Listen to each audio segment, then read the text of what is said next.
Hey everybody, this is Taylor from the Total Soccer Show, and this episode is brought to you by Hotels.com. The summer of soccer is right around the corner, and if you aren't using Hotels.com to book the experience of a lifetime, it's worth asking, why?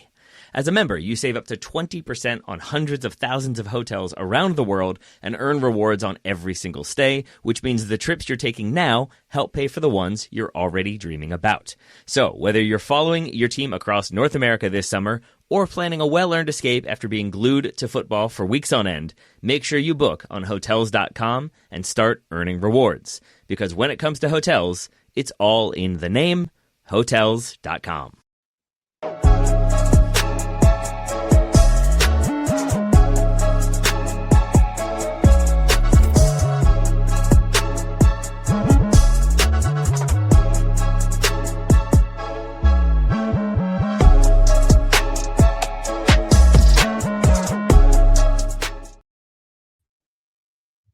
Hi everyone, welcome back to the Social Media Derby, episode 134. It's a celebration pod. We've got the three Arsenal lads on. Ken will be joining in a little bit to go against the celebrations. But yeah, we've got a great episode this week. We'll obviously wrap up Premier League season 2025 to 26. All games completed. Arsenal are the champions. Tottenham have avoided the relegation, which I know is a sad point for all of us because we would like to see that happen. But yeah, before we get into it, for those watching on YouTube, please subscribe to the channel, like the video, leave a comment and share if you can. For those listening on Spotify, Apple, or any of the other podcasting platforms, please follow, give us a 5-star review. And the views expressed in this pod are for entertainment purposes only and do not reflect the opinions of anyone, affiliated people or organisation. But I don't know if that one is at risk today because it should be an upbeat pod. Once we're done with the Prem, we've also got our Premier League Team of the Season segment. That might cause some controversy, so maybe it's worth it for that. But yeah, we'll get into that in a little bit. But how are you, man, doing? Jonts, you were here last week to celebrate. I take it you're still doing well after attending the Emirates yesterday? I am. It was it was an amazing time. Obviously went with Io, and it was it was one for the record books. The amount of flares and red smoke I had in my eyes by the end of that day was mental. But it was an enjoyable time, and obviously it was good to win the last game of the season too, even though it got a bit shaky at the end. But yeah, overall just a very, very good day. And I'm looking forward to the parade next week, or this week, I should say, on Sunday. Man's trying to analyse yesterday's game in the last few minutes. But I hear it. Io, how are you feeling, mate? You also obviously went with Jonts yesterday to the Emirates. You also went on Tuesday. I guess you're still over the moon? It's been the happiest week in a very long time in Io's life. Can't lie to you. I think I was saying to Jonty yesterday, it's actually amazing what 22 men, how they can make you feel so happy playing a football game. Because honestly, the joy I felt these last 20, the joy I felt this last week, you can smirk, but yeah, I've only been this happy. I haven't been this happy in a very long time, and yeah, it's down to these boys, mate. So it's been a very good, very, very good time as an Arsenal fan. Yeah, as I said, went down Tuesday, was there with Razor, and then went down yesterday, and that was unbelievable. Both times, numbers amazing, like the setting, the positivity, and it's beautiful, man. It's good. The good times with Arsenal fan. It's a long time coming, but very, very happy to be on the pod today because a lot of shit talk is ready to come for sure. Yeah, I'm sure there is, man. Razor, how are you doing, bro? You went on Tuesday, didn't go yesterday. But I guess you're also riding the crest of a wave right now as well. Yeah. I had to work this weekend, unfortunately. So I was away. I did not get to see the game live, and I did not get to attend the celebrations. But yeah, definitely looking forward to the parade. The disclaimer was still definitely necessary because a lot of people had a lot of stuff to say. And I want to hear what they have to say now. To get what I'm saying? That's what I have to say. Yeah.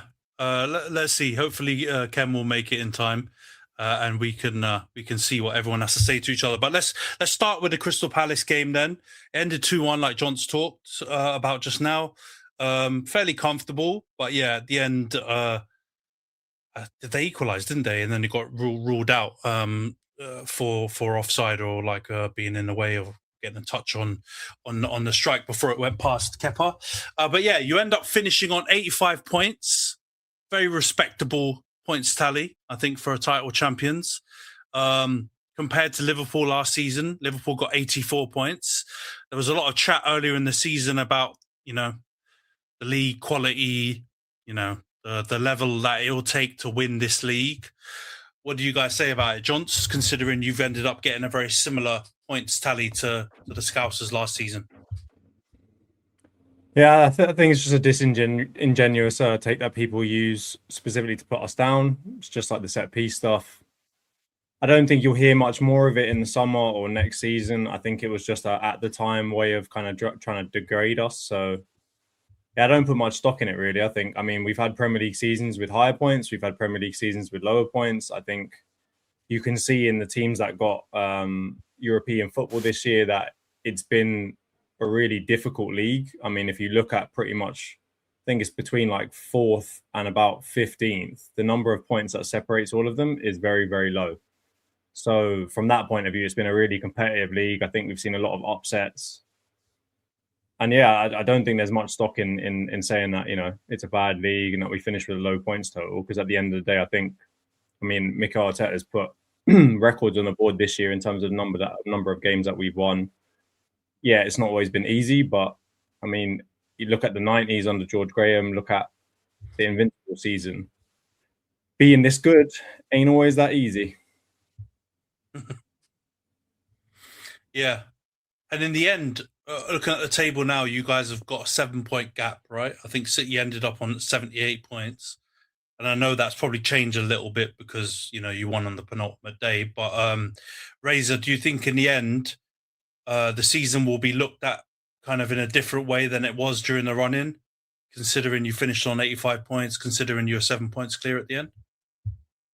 I think it's just about like how like reasonable and like serious people want to be. I agree with what John said in the sense that like people are often looking for something to kind of put the Arsenal team down with, and when they couldn't use the results, it started to be like, like the play style is this, your players do that, your defenders do that, your manager's this, Declan Rice is performative.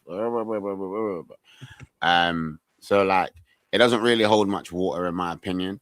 And I think the real interesting thing here is how long they can continue to be this disingenuous when English teams are slapping it up in Europe, like in the way they are. When you've got teams like Brentford, Brighton, Bournemouth, like pushing for competitions that they're traditionally not in, and teams that are traditionally like, it's supposed to be a walk in the park, Big Six, Red Cartel, struggling for their lives. You know what I mean? Chelsea looking very distinctly average, a mid-table team. Do you know what I'm saying? Like, the Prem is more competitive than ever. Wonderful things are happening. Crazy players are being discovered at, like, clubs that you necessarily wouldn't have seen them winning, being like so important and being in the discussion for like team of the season, etc. And I honestly feel like that narrative is a disservice to what the Premier League has been this year. And it's funny because we said last year that Liverpool kind of got gifted it. They got a little bit of a run. No one really stuck with them. No one was really like there. Do you know what I'm saying? But Liverpool fans, especially the one that sometimes joins us on this podcast, had a lot to say about the quality of the league. It wasn't the quality of the league. It was the quality of you, man. Bournemouth had a fantastic season. Do you know what I mean? They played some fantastic football. Wolves turned it around midway through the season, despite like still getting relegated. They actually played some good football and made life very difficult for several teams, including us, the champions. United had a facelift halfway through and looked like they got unspace jammed and now had to play football again. This season's been absolutely fascinating, in my opinion. It's been full of like thrills, spills, lots of upsets, like John was saying.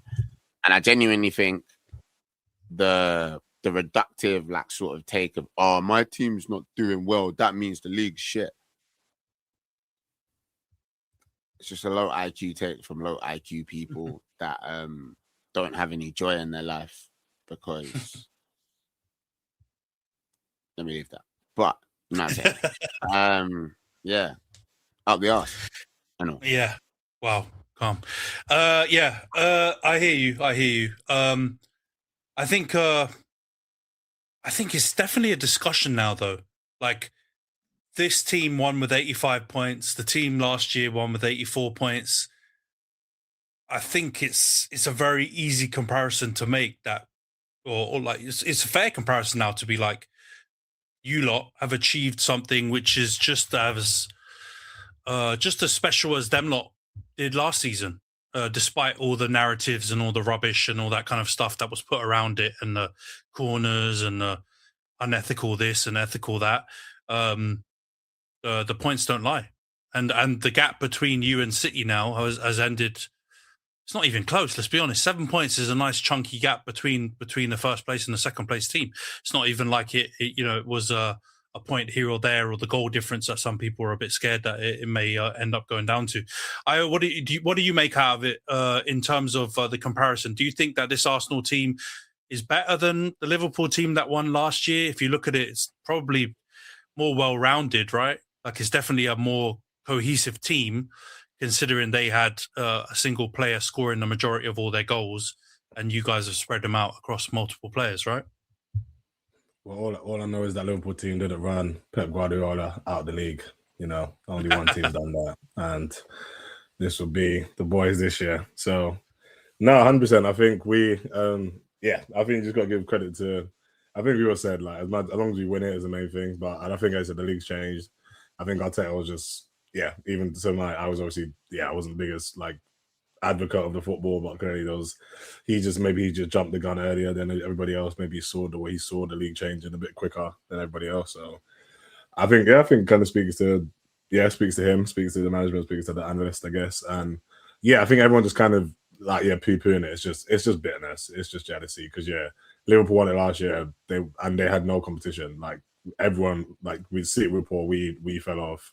They had like a clean run to the title. Like, it was wrapped up very early on that it was going to be a Liverpool title. So, and then they still won on less points than us. And as John said, like, this league, you've seen how competitive it is now. Like, there's no gimmies anymore. Maybe like before it was like you can put on your schedule. There's like these gimme games that you're gonna have. But even for us, like you said, like, we played Wolves, and Wolves completely made us struggle when we played Burnley.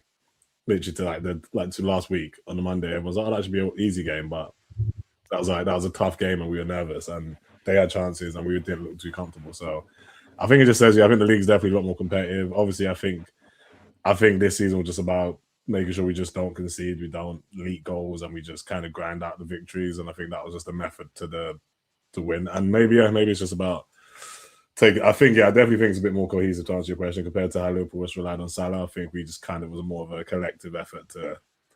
Like, there was obviously, I think Gyökeres came and did what he had to do. He got the goals he needed to when he needed to, but I think it was definitely more of a team effort than a one singular focus. And I think for the betterment of the team, to be fair, because you see the cohesiveness, you see the celebrations, and I feel like there's not many egos, and I think that's definitely important with a team, to especially winning your first trophy. I think that having like no one that feels like they're better than you or has to be given the ball every time, I think that plays such an important role. And I think that's definitely how our team was this year, was everyone working together, and then we could go over the line, thankfully. Yeah. Another thing to factor in this, and you, man, love to bring it up with our season, is you've been doing it fighting on all fronts, right? And I'm pretty sure Liverpool went out of everything around kind of March-ish time, which may have gone against them in terms of, like, it can sometimes help having a title race, because it spurs both teams on to go for the win more, and you don't have people just completely take their foot off the pedal. Because I swear those guys all went to Ibiza, like, I don't know, 4 or 5 weeks before the season ended. So if they had a bit more of a challenge, maybe they would have scored some more points. But I think getting 85, you're in the Champions League final, you got to the Carabao Cup final. The only slight blemish is the FA Cup quarter final. But, that Southampton defeat is looking a bit spooky now with old what's his face and what he's been doing. But it's I think it's been a good season for you lot, and I definitely think a lot of the narratives and the naysayers are going to have a long summer, and rightfully so. because they've been giving out all season, and it's only right that you lot, especially if you're in the Champions League, you'll be well within your right, even without it, to tell them to do one. All right. Is there anything else you, man, want to call out before we move on to talk about Chelsea? Because sadly, Reece is not here, so I think we just get that dead horse out the way and move on to the other the other fun topics later. Yeah, boo Chelsea, but Declan Rice more Premier League titles than Steven Gerrard. Victor Gyökeres said he came to win. He won. Everyone was talking about him being a builder in Levi jeans and Timberlands, but he has a Premier League medal. Yeah, and your top scorer. Big Eze. And your top scorer. Don't let me start about Eze. The boy, he came. They tried to mock the video. They tried to say, what kind of man comes out in jeans and know this announcement? This is what he does. They tried to mock the song. That you can't. What God says worked out. They worked out perfectly. What a story. That's what I mean. It's you guys. The fact I was on last week, I was gutted because the high was real. But yeah, no, we need to appreciate all these boys. Bukayo, Arsenal fans, you deserve more. That boy, beautiful post. Talk about putting words into action, bro. Exactly. Certain man are too busy. Certain man wingers are too busy tweeting, trying to get their manager fired, man. Disgraceful. There was conversations between him, Palmer, and Foden. Only one's getting to the World Cup. Conversations. Let's make sure conversations are over now, people. It's over. You cannot doubt God's child. God's child. This is you. So I remember telling me about Alisson as well. Where's he gone? Leave him. Right, best keeper. How many golden gloves can a man collect? How many can one man collect, bro? 3 people. Imagine. You want me to be humble? Humbleness is gone. Unbearable Arsenal fans for the rest of the summer. There's no humbleness. MLS. They tried to yank MLS's chain. They thought this was a little boy. He said, "Hold up, let me come into midfield and show you what I want." And look at the boy. What a special player. Everybody. Pivotal role as well. Pivotal role as well in the running. Pivotal role in the running. So yeah. He deserves it. Maybe there was something to Arteta's madness. I don't know. I didn't see it, but maybe there was something to it. But look at that. God's plan. Just bear in mind, certain man were talking about attacking midfielders who have been in the league for 7 years and have won fuck all. And now we have a Premier League winning Odegaard, my friend. We have a Premier League winning McDowman, bruv. The youngest Premier League winner ever. Are you mad? What a team! Look at them. Did you see the guard? No, I'm laughing because did you see the guard of honor that his schoolmates gave him when he came to school after he won the Prem? That was class. They literally gave him a guard of honor at the school entrance. He deserves everything. My man was somehow in tape, bro. At 16, there's clearly some safeguarding rules are broken. There's definitely some sort of the breach of license for tape. But anything can go. I saw pictures. But what? Yeah, exactly. Everybody contributed, man. What a team! I see what I see. But no, we got to be. All this humbleness gimmick is done. If people hate Arsenal fans before we had a trophy, don't question anything that people hear over the summer because uncomfortable conversations will be had. As I said, if we win the Champions League, the players I'm comparing some of these men to, you will not like it, but I'm going to say it and I'll say it with chest. So if you guys stay silent for a while, if you listen really carefully, what you'll be able to hear is the goalposts slowly moving away from the Premier League title towards something else now. So just prepare yourselves. Those goalposts are shifting. Yeah, no doubt they will, man. Because there's always got to be a narrative, and you see that those guys were just. When I watched the final day, I thought, if they didn't have the relegation battle, Sky were finished. They were trying so desperately to create some sort of narrative on the last day, and it was dead. There was no narrative to happen. They just got Ian Wright in there and just made it like a love fest when, considering they've been whipping up all these crazy narratives or playing a part in it, was a bit disingenuous of them, but oh well. All right, let's go on to Chelsea then. 2-1. Sunderland beat them. I guess we should have all predicted this. I don't know why we didn't in the actual prediction league, most of us. But yeah, Chelsea lose again. They finished 10th. So I wanted to run the whole bottom half of the table gimmick, but sadly they've just snuck in the bottom part of the first half of the table. But yeah, Xabi Alonso is now going to join the team with 1 game a week. Do you guys obviously we'll get our jokes off and everything, but do you think seriously though, John, so I'll start with you. Do you think that actually may help Xabi? Because he's definitely walking into a tough gig with all the players and drama, and they got another red card, by the way, guys, in this game. I don't know how many they've got in this season. It's got to be close to double figures. Do you think it's going to help him to have that extra time on the training pitch?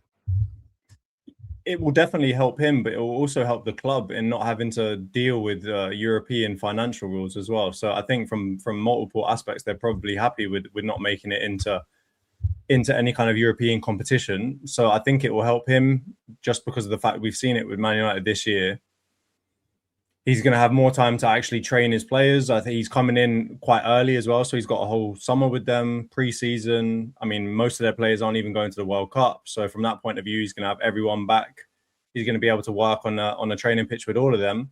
So I wouldn't be surprised if they do quite a lot better next year than they did this year. But the only thing I will say about them is that they've still got a lot of what I'm going to call trash personalities in that changing room that they're going to need to shift out ASAP.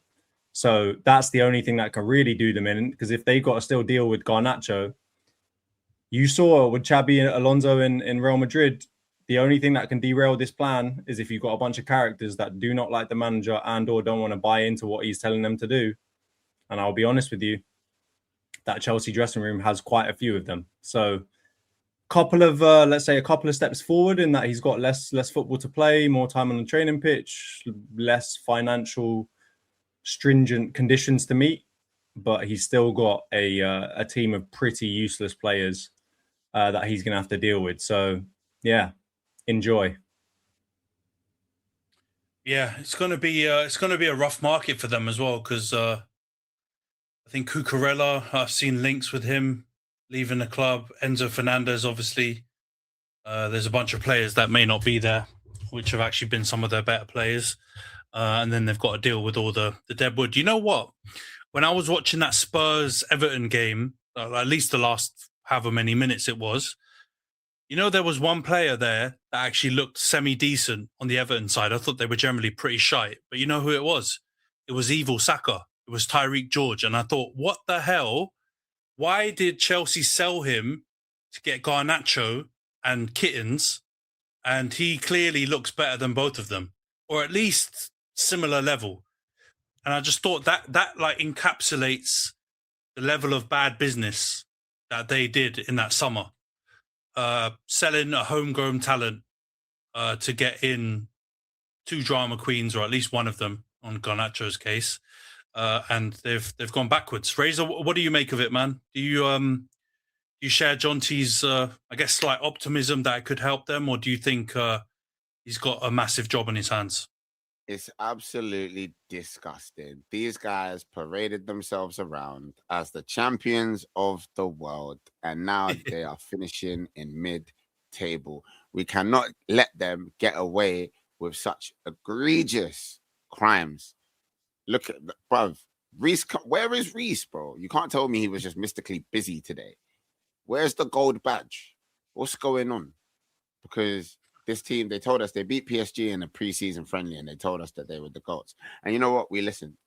Some of us even had them in our predictions at the front of the season. We were like, yeah, they're going to be doing this, do it. 10th. That's a big mess up. That's a shame. That's disgraceful. We're not making enough of a song and dance about it, bruv. We finished second, and people made a song and dance about it. People made it into a joke. Chelsea have been getting allowed to stink really badly. And they need to pattern up. And like I said, you can do all of this blue co out, clear like this, Your players are moving like numbskulls. Like there's no discipline, there's no camaraderie, there's no togetherness, there's no common sense. Common sense is not common at Stamford Bridge. So it's like, yeah, having 1 game per week is probably going to help, man. It's probably going to make some kind of actual, tangible difference to how well they can, play with the system and the players that he's got. But ultimately, if he's not able to instill common sense, and like Jonty said, there are some stinky attitudes in that dressing room. And I wonder, like, we've seen what man's like at, for example, at Leverkusen, where like you've got industrious players that want to work for the system. And we've also seen what he's like when he's got, shall we say, strong characters and big personalities that think they're bigger than the club. They're bigger than the program. Do you know what I'm saying? We will see how that works at the Bridge. But yeah, Chelsea deserve to be shamed. They need to do like the Xerxes from Game of Thrones thing. They should get to. They should do a guard of shame. Get taken through the street to Fulham. Yeah, and have all the season ticket holders get to throw tomatoes at them, and they should bring Maresca as well because he did them dirty. But nah, you can't be like, oh yeah, we've got problems. You know what Enzo Maresca did? Yeah, you know them man that tactically break up with their girl before they go on a lad's holiday or to carnival. That's what he did. Like he started like making. He didn't even do that. He started picking arguments with her so that she would break up with him. That's scummy. That's terrible. And he made a bad situation worse in a very immature dressing room. So yeah, record numbers of red cards and whatnot. Some awful results. But as we always say, I absolutely fucking love to see it. Long may it continue. I wish Reece and all the boys in blue nothing but sadness when it comes to football. Thank you very much. You know what Maresca did? He told his real wife about his work wife on purpose. He did. And he's right, by the way, to do that. I'm sorry. If you look and you have the option to go to Man City with all them players, that infrastructure, and you're currently with Chelsea and the absolute madhouse that is, he did the right thing. He shagged them, but it was the right decision in the long run for him. He has no honor. So, yeah, maybe the honor's not there, but you know, Chelsea, Man City, there's no honor. He just made the right decision. He just based it on, you know, just cutthroat. This is why I'm going to have more chances to win. And let's be real, that's City, isn't it? So, yeah, he did screw them over. But yeah, I'm looking at Chelsea's last 4 season finishes. By the way, there's a 12th in there. This season is 10th. They finished 4th once, and the other season they finished 6th. So to miss out on Champions League 3 out of the 4 seasons that Blueco or whatever they're called have been there, that's pretty bad stuff. So that's a mid-table team. I mean, you look at those finishes. That's an Everton. That's an Everton type team now. That's where they need to stay. They need to buy their time in the middle of the pack. Try Kelly Holmes it and come in at the end. But at the moment, you know, they are very average and they need to stay where they are. Yeah, it's not looking good for them, man. I think like all roles, this one is probably closer to the Leverkusen than the Real Madrid one in terms of what Xavi's experienced, but it's just that infrastructure. So I'm pretty sure that Leverkusen infrastructure was a lot better. You know, despite them sacking Ten Hag after a few weeks or whatever it was, that probably was the right decision from them. But they generally seem like they know ball a bit more than Don Florentino Perez and those guys at Real Madrid. So yeah, be interesting to see what happens with Xavi at Chelsea. But I think it's going to be a big job. Kem's just joined us now as well, so we'll move on from Chelsea. We'll go into the United segment so you can just find your bearings, Kem, before we talk about Liverpool versus Brentford. So it ended Brighton 0, Man United 3. Bruno Fernandes got the record-breaking assist, or did he? We'll discuss that in a minute. Dorgu scored. Mbeumo scored as well. It was a miracle because I actually saw Ahmad did disgusting move in that as well. So he actually started to play again, which is good. And then Bruno scored the 3rd goal. To be honest, I was quite surprised that we absolutely peppered them the way that we did because Brighton were actually playing for, I think they could still get Champions League football when we went into the final game week and we had absolutely nada to play for. And apart from the first 15, 20 minutes where they had a decent amount of the ball without doing that much, I don't think Lamans had to make too many saves.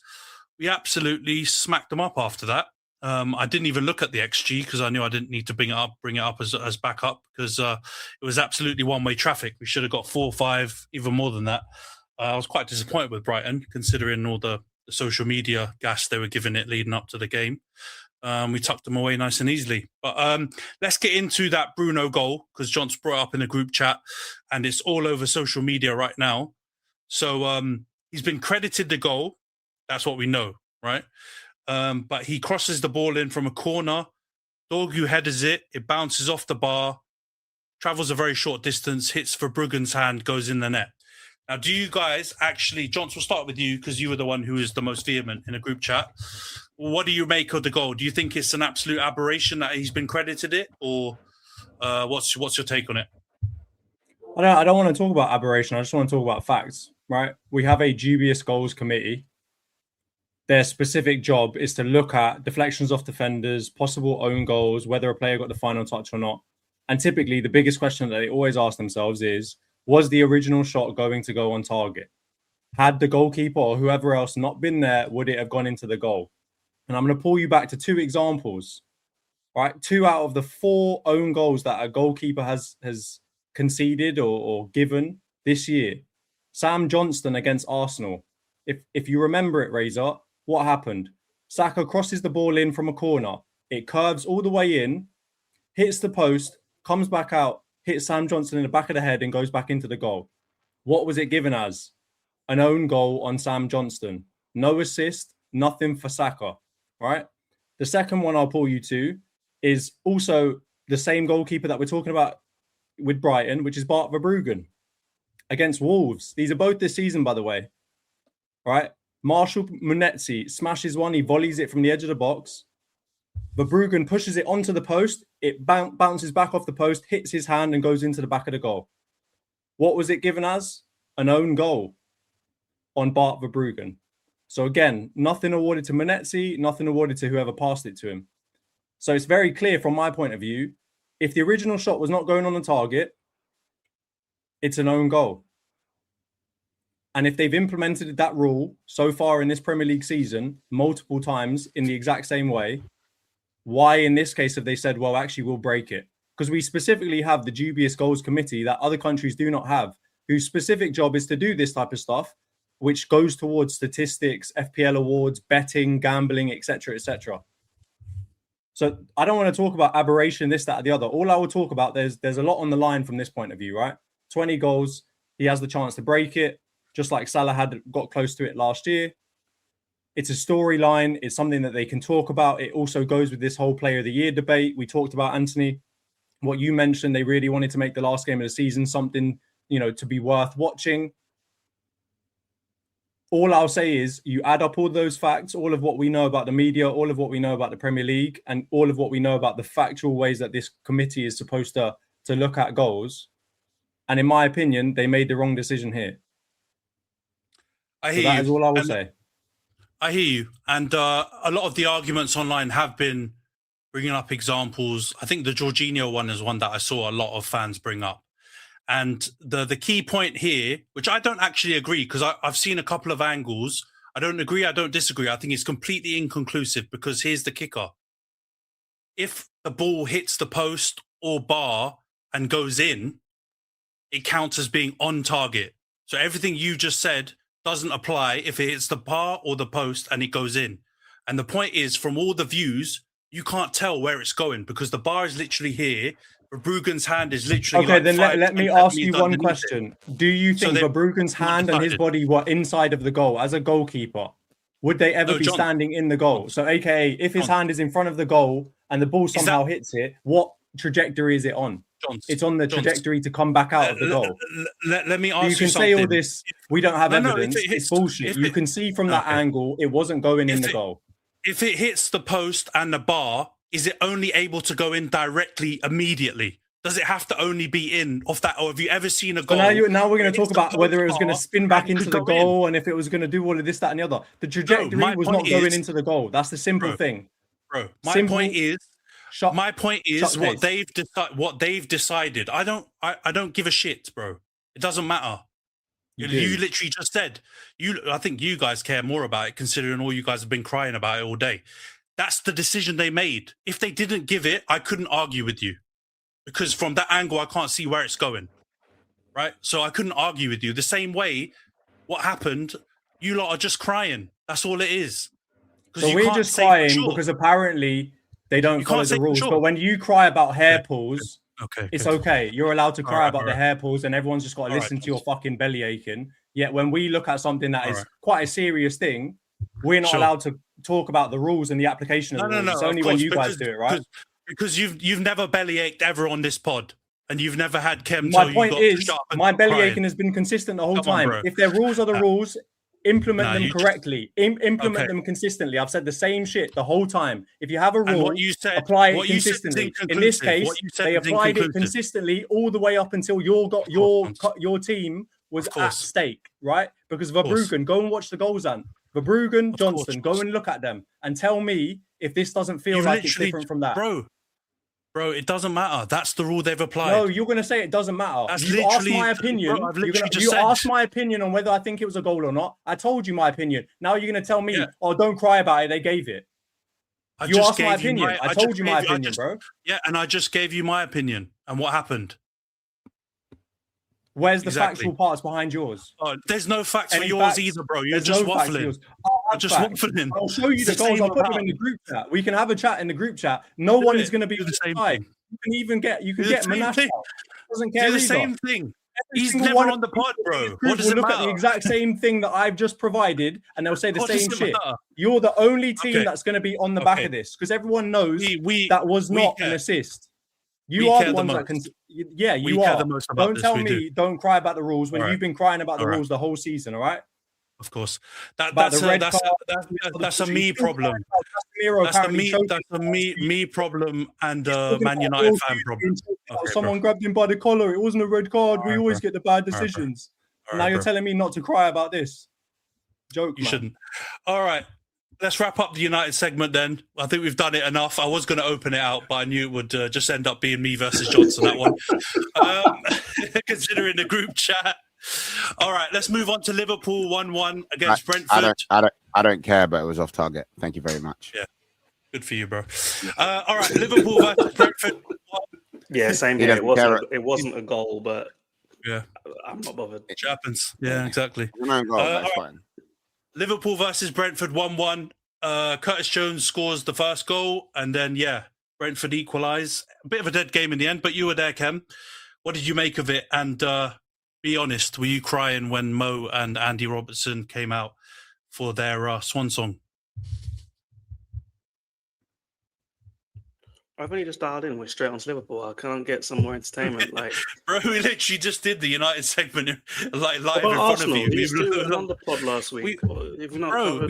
You joined at what 30 minutes plus. We've done Arsenal and we've done Chelsea already. What are you lot doing? You know where I was late, bro. Man. Just chat about Liverpool, bro, so we can get your monologue out the way. There's nothing new. They're the same boring team that have no idea, no identity. The best player on the pitch was the one that's leaving, the one that was scapegoated. This was nice though. Anything to see it? He ain't been in years, so that was calm to go. It was quite fun because I was there for their first game at Anfield, Salah and Robbo, and obviously you never know what would happen with your players. 9 years later, feel old as shit to even thinking about that. But it was a good little send off and all that. But it's been like that every freaking year. If I'm honest, I feel like the last 5 years we're saying goodbye to somebody. It was fucking Genie 1 year, then Sadio 1 year, and then freaking Hendo and Cater and all these guys, and Matip and Klopp, and then Trent. Like every fucking year is a goodbye to somebody from the peak, the peak first 11 and squad. And then next year will probably be Virgil as well, and Alisson. So it's just going to repeat really. What we do need a goodbye, the most important goodbye, and the final match at Anfield, it needs to be the manager.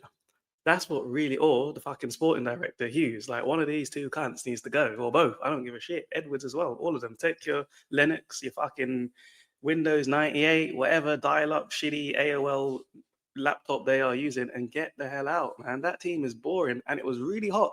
The sun was baking on me. I was suffering so much in that game.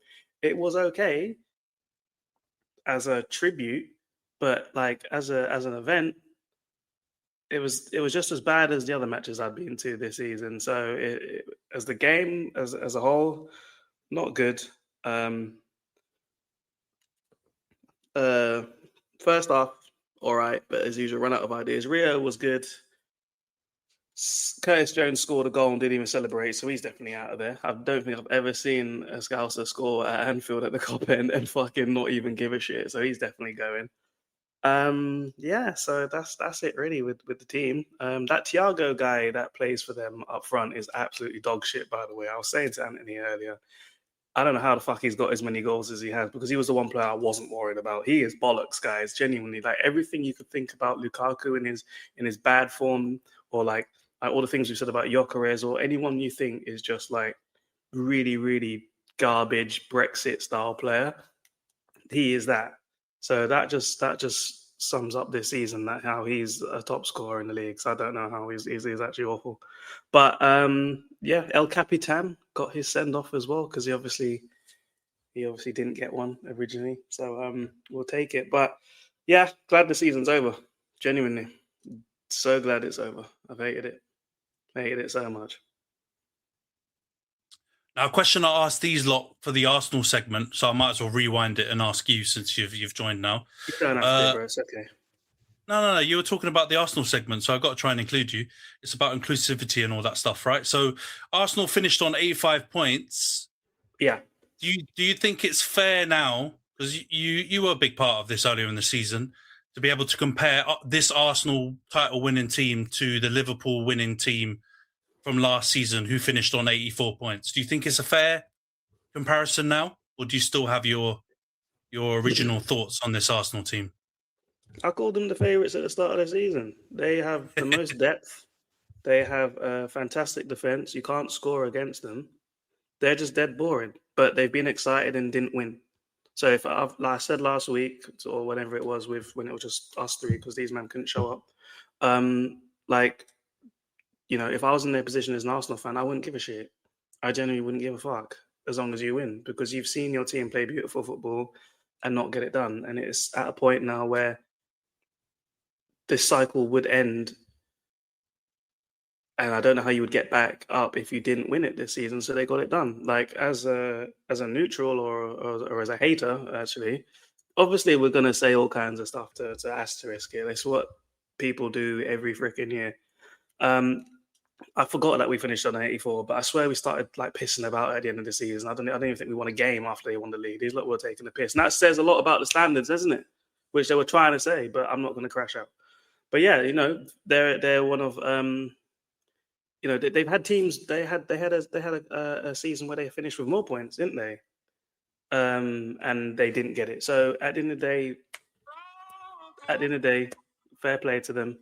Fair play to the recruitment team as well. They got the players in that the fans wanted for the first time, I feel like, in a while. Usually, when you guys wanted Watkins, I think, was it January, or, particular signings, it wasn't done. And then this time they got Gyökeres. They said they were a strike away and fucking whatever. And then you got Eze, which that's the one where I was pissed when you got Eze. I was actually like, shit, these guys are going to be really, really solid. I don't even think he's had a good season as well. So like, there's more to come from them potentially as well. So that's what's exciting for them. In terms of a comparison, I think there were two different kind of seasons. Like, I think we were the best team by far, but they fell off and City fell off. So it was better for us. But when we played against City, we pumped them. So at least, people can score against the defending champions at the time. Did they do that this season? Not necessarily, but doesn't matter. They're not going to remember that in years to come. That won't matter. All they remember is that they are the title winners finally. Yeah, that was pretty gracious from you, actually. I was expecting worse, so well done, mate. Hell, that was gracious at the end. That is the most. For him. I was nice last time. I was being back to back episodes. I was nice. The caveat is for him. He knows what he's doing. Said he was It's the transfer pod. I was nice about you in the very first episode that we had as a group here. I was nice, and you know what you're doing, man. Get out of here. All we need to know is about Liverpool.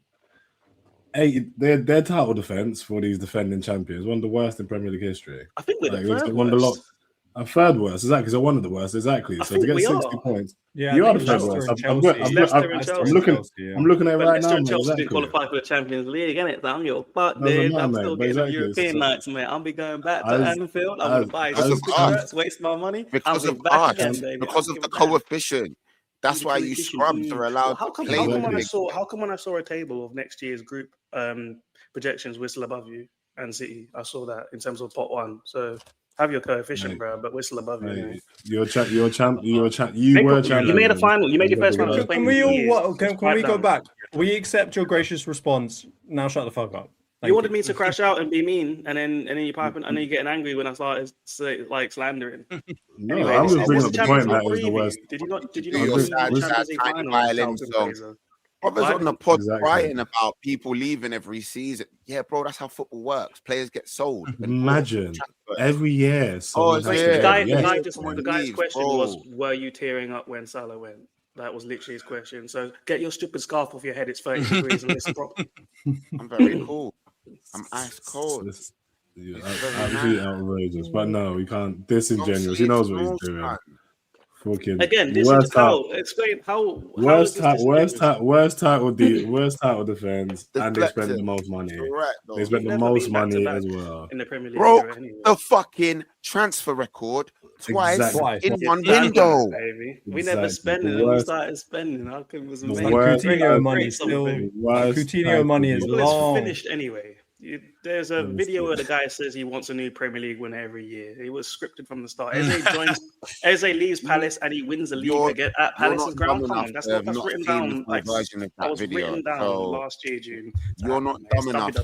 It's literally WWE. They allowed you to do a bunch of WWE a whole season anyway. He's crying about dubious decisions over a goal, but why you say fuck me for? I accepted your gracious response. This is coming at me, bro. Or blame these lot as collateral damage. It's not my fault. This is why I said. This is why I said it was gracious because this is what I could have. Lover and towel head. It's not gracious. I was ready to move on. I don't want any graciousness. Grace, exactly. Who wants graciousness from Ken? What do you mean?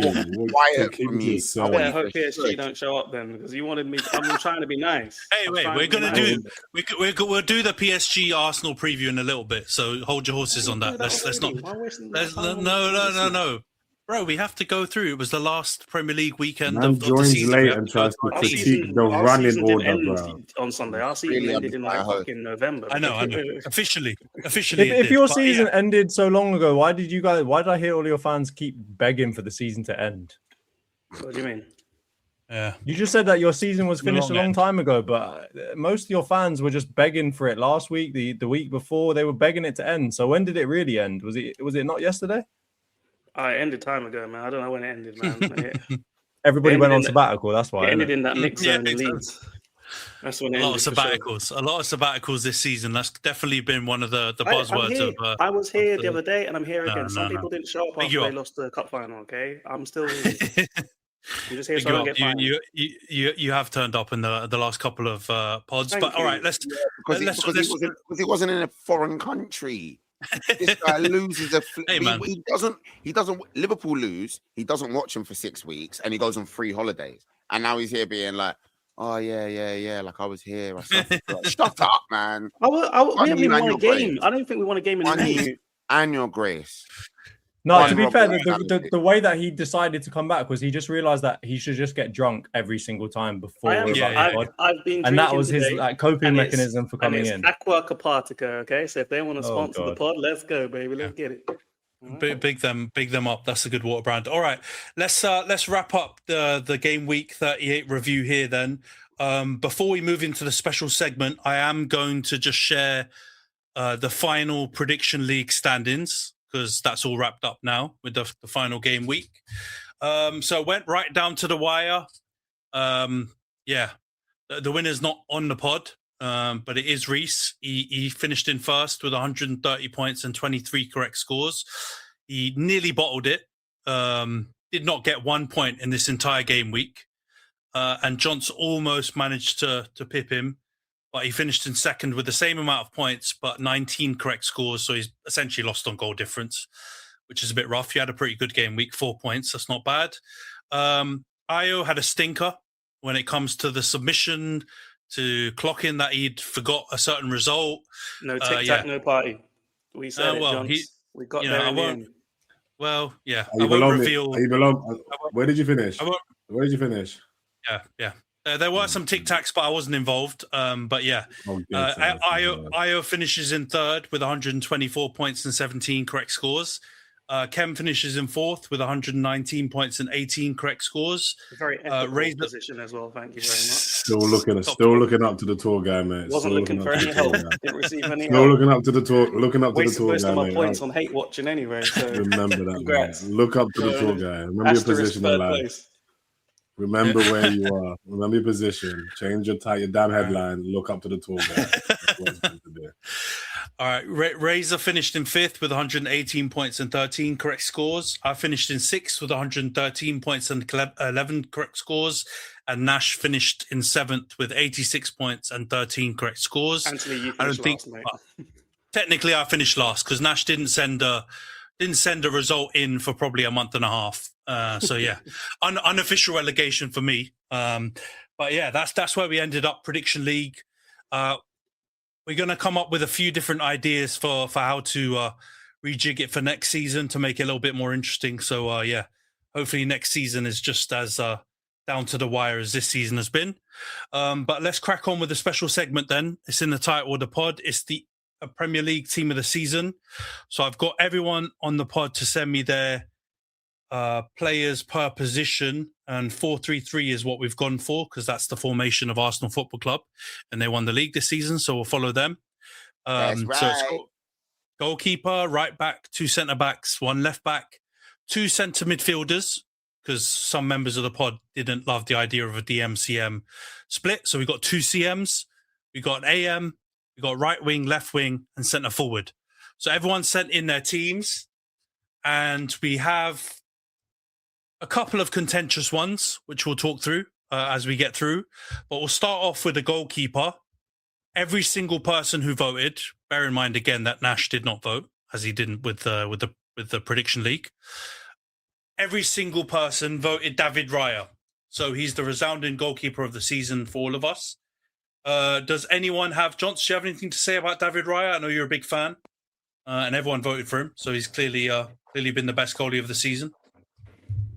Yeah, I mean, I just think, like we talked about, I think earlier on in the season, before actually the season started, we had kind of a bit of a debate about this. And I think it's the biggest thing for me is that he played pretty much every single game for us and was outstanding. I mean, the amount of, I think, really important, because of the fact that we usually don't win by a massive margin, the saves that he had to make in some of those games were literally game-changing saves, right? We think about the West Ham one, we think about the various kind of like first and then second save, like rebound saves that he made throughout the season. I mean, they were critical for us because if you think about if any of those had gone in, we potentially would be in a very different point situation than we actually are. And then the only other thing I'll say to him is like, he's not perfect, but he's very well-rounded as a goalkeeper. You know, we talk about like Donnarumma, we talk about some of these goalkeepers where they quite clearly have 1 or 2 areas of their game that are most outstanding, right? Or Edison from, you know, Man City teams of previous years. But he's one of them that really just does everything well, right? Of course, there are certain areas where he really shines. I think his reaction saves particularly are probably the best I've seen in an Arsenal shirt from a goalkeeper throughout my life. But you then think about the claiming, the fact that he comes out and gets crosses frequently, that he gets corners frequently. It's very difficult, you know, even when people try and kind of mimic the style that we've tried to create this season in terms of crowding out the goalkeeper, you pretty much have to literally pull on his arms or do something to him to get him to not get that ball. So I would just say from that point of view as well, he's the best I think we have in the league right now. And then obviously you add on to that the fact that he's unbelievable with his feet. I really can't think of a weakness outside of penalty taking. That's literally the only thing I can think of where he jumps a bit too early. But outside of that, he is, if I were creating a goalkeeper in a lab, he's pretty much what I would create. So I do want to, just give him his flowers. And I do think one of the big things, and maybe it's the strength of the league, but this is the closest I think I've ever been to genuinely wanting to vote a goalkeeper as player of the season. Like the amount of outstanding saves, it just is nuts in terms of like the impact it had on the league. But I do think that we should probably do some honourable mentions. I was just going to say if anybody else had any other goalkeepers they wanted to call out, because I know this can tend to be a bit of a Cartel 6 affair sometimes when we talk about player of the season and team of the season. Can I just say that was going to be my next question. So you don't tell me you're going to throw Keller in this. They had a good season for Brentford. They had a very good season. We thought they were going to be relegated. It's not even a thing because he was a former player and things I've said. I think that's fair. They were going to go down. I'll back that, yeah.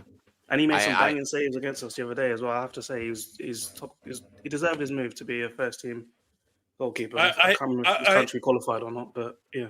Yeah, I hear you. He's been good, but I think if we're talking creme de la creme for the team of the season, not that. I don't think he's been in the top 3 keepers. I think outside the big clubs, I think Robin Roof, Sunderland, needs a proper shout. He's been class. Yeah. 4 million, came out of nowhere. We didn't shout them out. They got Europa League football, lads. Like they finished in 7th. Yeah. They did unbelievable considering they basically revamped that whole squad when they came up. So, yeah, I think Robin Roofs is a big one to call out. I think Donnarumma, like John said, I'll give Lamens a shout out in his first season as well because I think it's. Don't try to sneak Lamens into this conversation. No, I don't. Not with Raya. You said honourable mention. No. Yeah. He's in the Kelleher batch. He's in the Kelleher batch. I think Raya, Roofs have been. I think Henderson's not getting a lot of plaudits either, but I think Henderson's been great as well. I would rate Henderson above Lamens this season under Roofs. I think he's a great contrast to what you guys had in goal before, and that's probably why you're so grateful for him. And he does the easy stuff, the basic stuff good, well, which wasn't like what you had before. So you guys are happy to have him, but I don't think recency bias. Are you going to give Emmy? You're going to give Emmy a shout out again? I would again. Emmy Martinez would go in ahead of Lamens in any of these conversations. I agree on your points though. Like it definitely, he's not done out. He's not been like changed the world. Lamens has literally been like a calming, regular. He's wearing flared jeans, coming to training, dressing like he's a substitute teacher type vibes, which is exactly what we needed after the goalies that we had before. But I wouldn't quite put them lot. I think, you know what? Someone who doesn't get mentioned, Pickford's been good this season. Pickford for me has been he's joint third for clean sheets with Henderson and with somehow Jordi Petrovic. I don't know how that's fucking possible, but yeah. Yeah, he's shit. But I would say Pickford's been the best English keeper, to be fair. I think he's been better than Henderson. But I hear it. I think all those guys have been pretty good. But I think this is a tap-in one. Raya's been head and shoulders above everyone else. Kem, I did want to ask you, what about Raya versus Alisson now? Do you think the dial's changed at all, or we still Alisson? Alisson doesn't stay fit, and he's going to be out the door. Like it's the passing of the torch. Like I think he's had a higher peak than most. Like he's up there with some of the very best. But right now, it has to be Raya. Like Jonty's point earlier, he plays every week, and a lot of your matches were 1-goal margins, and he helped you out big time. So it has to be above him, just based on what we're seeing in the last 2 years. Alisson has barely played football. He literally can't be in a conversation with anyone because he fucking is out every 3 months or something. So yeah. I've never seen a goalkeeper get injured that much. It's ridiculous. One thing I will say, it's mental. It's ridiculous. So yeah, it's probably the leg warmers. It's a bit of a weird. I think he just had to have something not go in his favor because he had everything going. So he's been given the injury curse. Yeah. All right. So we've got David Raya, unanimous. Everyone voted him in. Right back, it's unanimous again, guys. It's Jurriën Timber, 6 votes. Everyone voted him in. I think the only caveat from my side, but I'll throw it over to Io in a little bit to get your opinion, bro, was just, it feels like he's been injured for a long time, but I looked up his stats and he hasn't. He's played 30 games. So, yeah, once I saw that, any doubts or inner desires to vote for Michael Coyote were banished, and I went for Timber. So yeah, Io, I know you're a big Timber fan. What do you think about his season this year? Yeah, no, one of our best players. Obviously, very solid. When he does play, was a very integral part of our team. When he got injured, we did definitely lack something. But also, when he did have a kind of, I feel like him and Saka did kind of clash a bit, but that was only sometimes. But no, I think if not Timber, then I'd say it would be Michael. I was going to say Coyote. I think would have been the next best right back in the league. I think for sure. I think he's had a solid year. Like no one really gets past him down that right wing. Well, the left wing, should I say? So, but I think Timber definitely as an overall season. I don't think anyone's better overall. I know I'm seeing people like in the fish one saying like Nunes and stuff like that, but no, I don't know how. I wouldn't put Nunes over Coyote or Timber. I'd put him as like maybe most improved player or something like that. If there was like a 12-man category type thing, I'd potentially put him in for that. But outside of that, I think people were just rating him because he was so bad before. Yeah.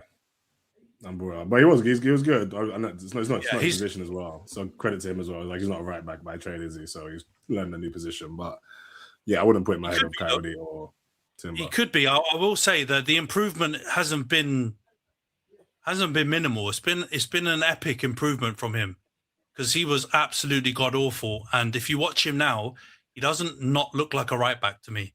He looks like a right back and a very good one. So I think Nunes definitely deserves an honourable shout. I think in this one, and I think Razor, we were joking about this before. There was a temptation to throw Szoboszlai in there because he obviously played quite a few games at right back. Yeah, man. But better than Liverpool's actual right back this season. That would have been Szoboszlai is actually a shout. Yeah, he's their best player. Bro, he was Liverpool's best player, like undeniably this season, in my opinion. Yeah. And he played a lot of games at right back. He definitely played enough games at right back to get past your interesting quota rule. Yeah, he did. But I just still thought it was too disingenuous. But then Krupi at left wing came out. No, that's actually not disingenuous. That's so allowed. Yeah, it should be, but come on. Like it's an auxiliary right back because they had injuries. It's not like an actual. They had position another right back. They have another right back. There's too many requirements here. I don't know. Who's the right back? Some youth. We'll wait till he comes back on screen before we clarify that. But I think do we not think that like maybe Matty Cash deserves like an honourable mention? I think he has. I mean. He's one of the ones also that has a problem with fitness, but whenever he's been playing for Villa, I will say that he's always looked really good. Yeah, he's been. What did I miss? You guys have another right back that your manager refused to play, right? Who, Ramsey, the Welsh kid or Scottish kid? There we go. Kevin's mentioned this podcast like 84 times. He's definitely he'll be sold. I think he's out of contract. I think he'll go. Honorable mention for right back and player of the season. So I was tempted to put in my right back position to be honest. This is what we were just discussing when you went off cam. But no, I think Cash is an honourable shout. But I think he's been one of them players that have been better in the second half of the season. He was injured and not really doing much in the beginning part of the season. So none of them have voted Ben White because I was told his combinations with Saka were the one. I'm so confused. Which one? Two things can be true, man. For fuck's sake. What are we watching? Are we watching the game or are we watching Twitter? What's happening here? So it's unanimous for Timber, but the other day they were telling me Ben White combines better. He gives everyone went. Which one is it, man? Everyone went. Why do we have to choose between? Why do we have to choose between those two things? Because one's clearly better than the other. No, that's fine. We get that. No one in this chat ever said that Ben White and Timber. And then I even pulled up when I said Timber actually provided going forward as well. And it became like I was shit. Like Ben White walks into your team. Just stop it. Yeah, but let's not make it a team for team thing. Let's just say I agree with you, right? Timber offers a lot going forward too. I guess the point that we were making is that the output of Saka is lower when Timber is on the pitch. Saka needs to figure out himself how to get his That's why you're mixing up two different arguments, bro. We're not even making the argument that Ben White was better.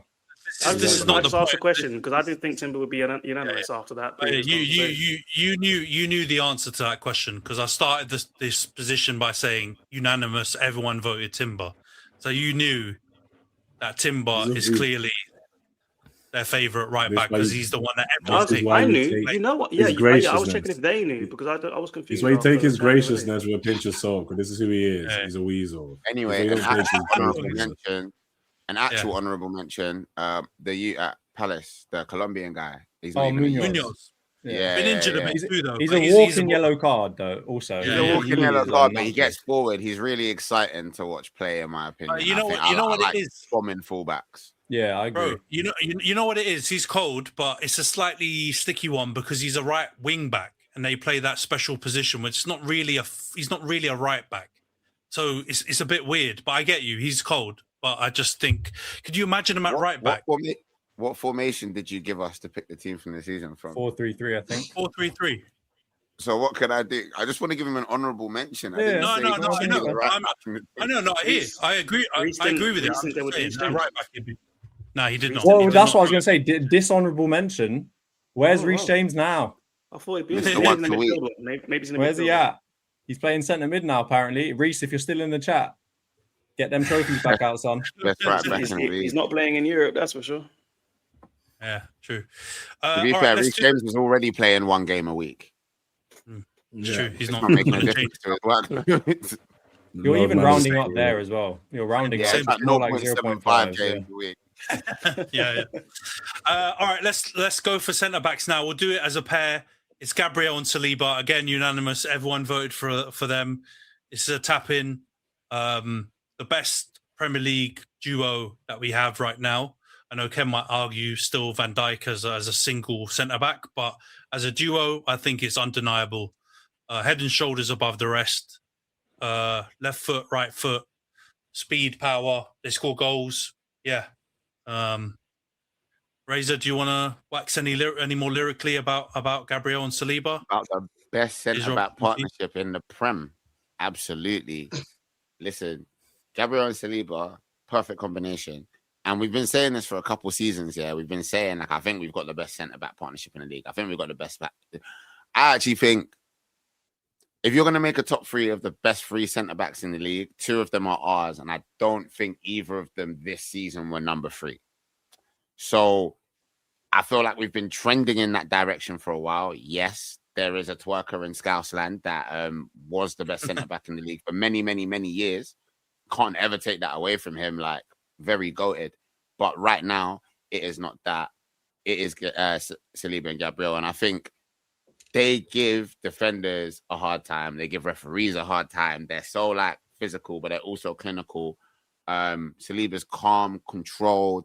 He does a lot of like ball playing, a lot of like giving me like palpitations by just like holding up the ball, and like he's not afraid to dribble. Both of them are not afraid to get up the pitch. Gabriel's not afraid to have a pop when we're looking for a goal.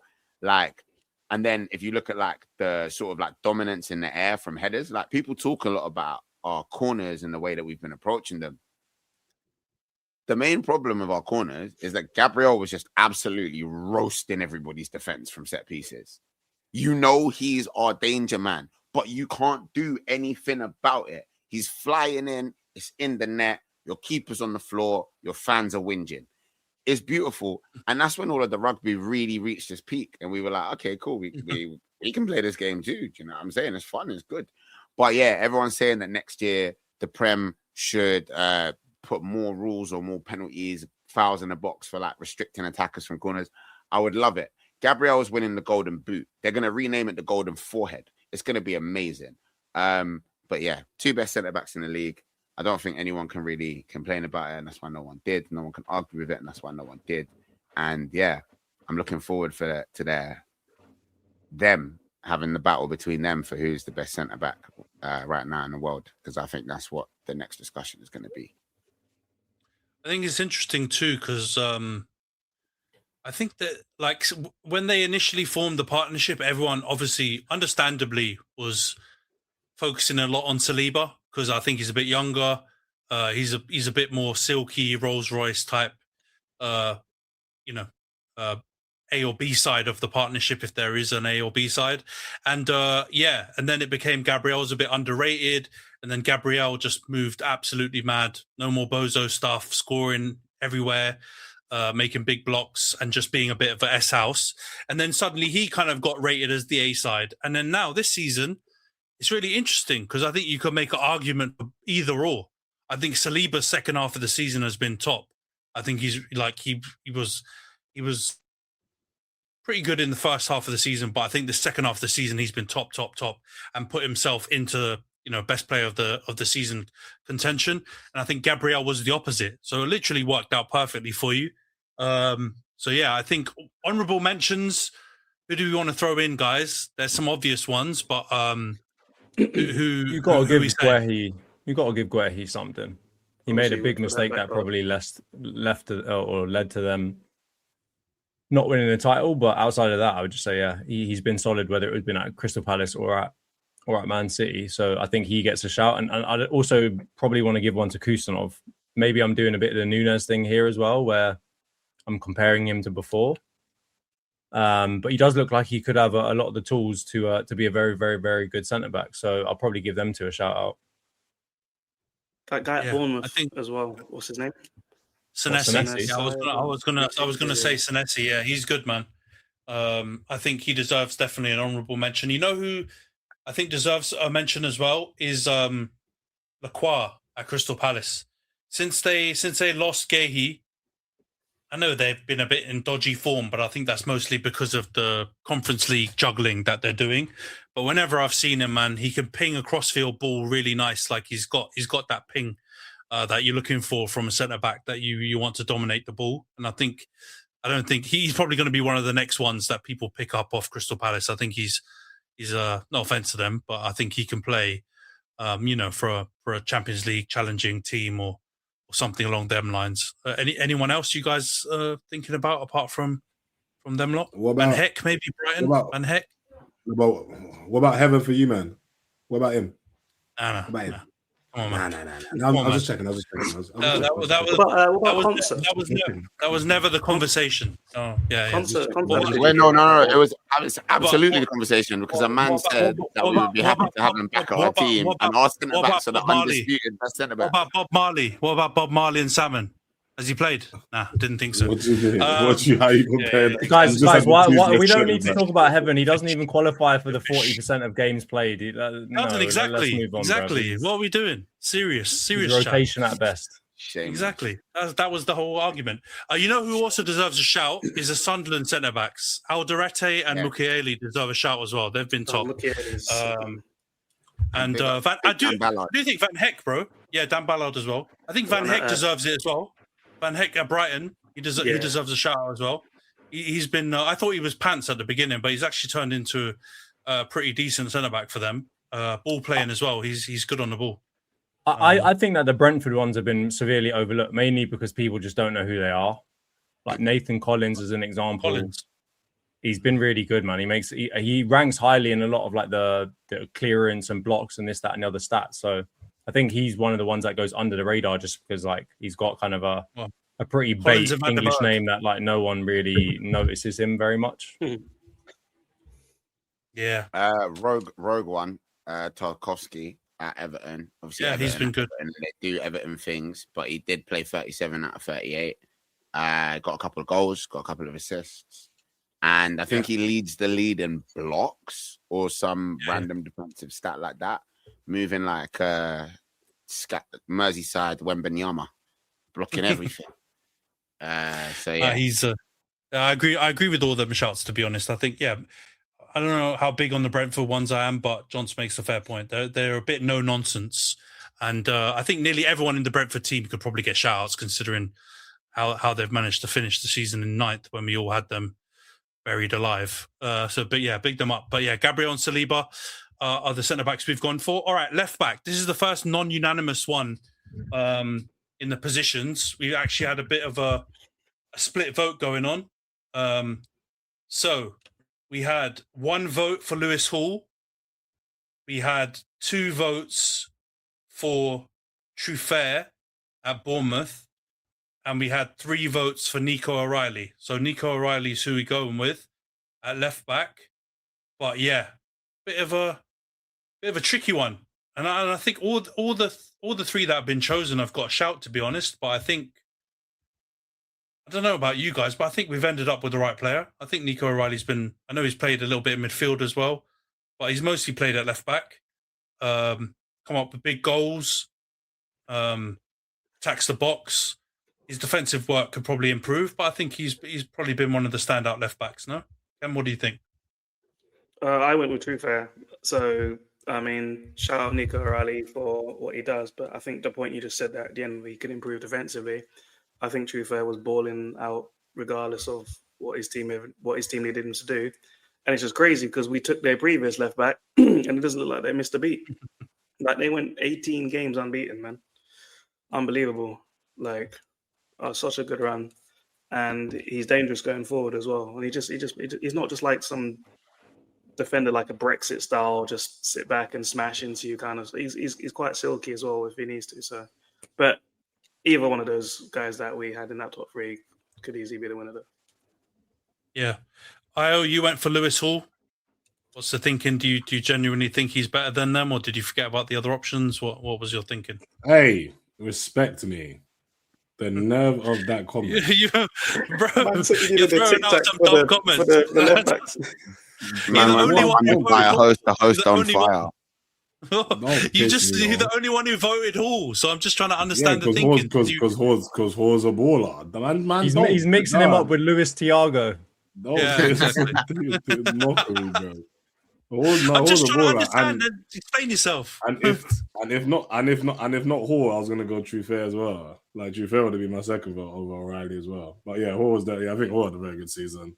I think for Newcastle, I think one of their shining lights. Obviously, I don't think they were as impressive as they thought they were. I think they disappointed at times, but I think all round as a left back, he's just been like solid. And I remember the game against Barcelona, obviously Champions League, but like Yamal had nothing for him. Like, he just completely shut him down, and he was just an absolute force. And yeah, like O'Reilly, obviously, I think O'Reilly's been amazing, but I think just pure left back play. And like, yeah, Truefair, I think Truefair as well. Just, yeah, if not Hall, Truefair, I think he was amazing. Like, every time he goes forward, he just causes trouble. And then that City game, like, that guy, I've never seen a team focus their entire attack down the left-hand side, and he was just cooking them every time he went down. And that's been him most of the year. So, yeah, no, I think both very good left backs. And O'Reilly's a good player as well, but yes, I think I'd still pick Hall. I was very intentional with my decision.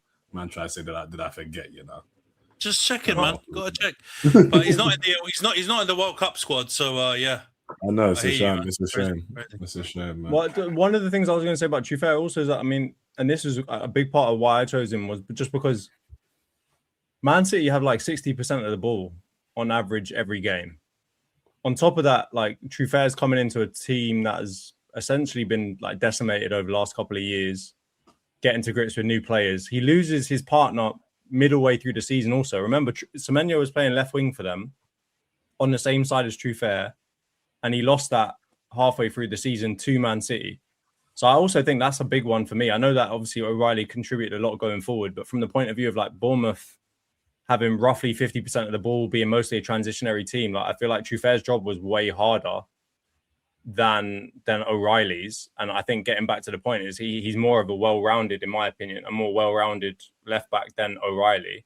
And then I don't think we can like discount the fact that O'Reilly, like, he's a left back, but he's not really playing left back most of the time. Like, Pep's system, he's moving around, he's getting into goal scoring positions. He's basically playing in a 10. I saw him playing in 10 or the central kind of midfield position a lot.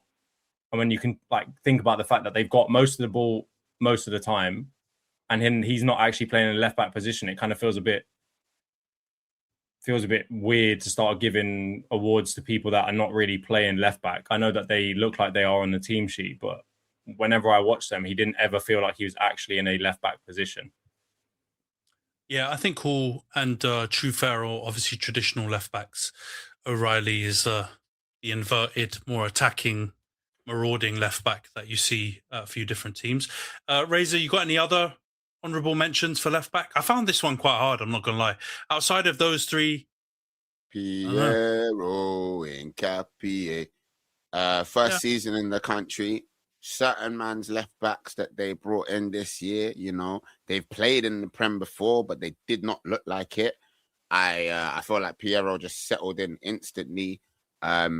Very good in terms of like going forward, but like when we're talking about like what a traditional left back does, he loves the defending, he loves getting stuck in. And I actually think the best Arsenal run in our, you know, very accomplished and wonderful season was probably when we had Timber and Hincapié starting at left back. I know a lot of people like Calafiori because he's a chaos baller and he might be anywhere. He's like playing like type 1-2s on the right wing with Saka. But yeah, I think just in terms of, you know, similar to the discourse we were having about like, Ben White can unlock Saka more. Should he be starting? I think I want my fullback to be someone. I want my fullback to be the better defender. Do you know what I mean? Especially when you're under a lot of pressure to keep clean sheets and not concede. And I think, yeah, Piero did very well with that this season. I think, yeah, Truffert was nearly... It's kind of mad because I think I deliberated about Truffert versus Nico O'Reilly, and I think if I had picked the other way, then it would have swung the vote. But yeah, I just think Nico O'Reilly had a lot of moments this season, and I think it's quite difficult. I know we're talking about like how often City have the ball and how dominant they are in possession and Pep system, but I think it's very difficult if you're like a young player to like come in and like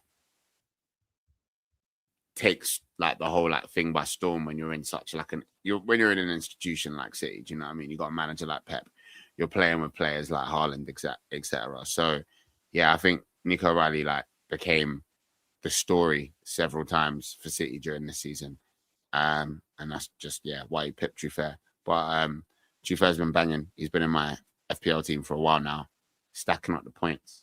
Thank you, my guy. Yeah, I hear you. And I think you can argue both sides, though. I think you can argue it's understandably more difficult to not have the ball as much. But I think some people can argue with the other way as well. Having the ball puts the onus on you. You've got to do something special with it. And that's also not that easy either. So I think that every vote makes sense. Even Io's Lewis Hall won. Even though it was just one, I think it makes sense. I think he's been one of their better players as well. All right, let's move on to CM. We got one CM who got 6 votes. I think we can all guess who that is. And we got one CM who got 4 votes. We'll start with a unanimous one.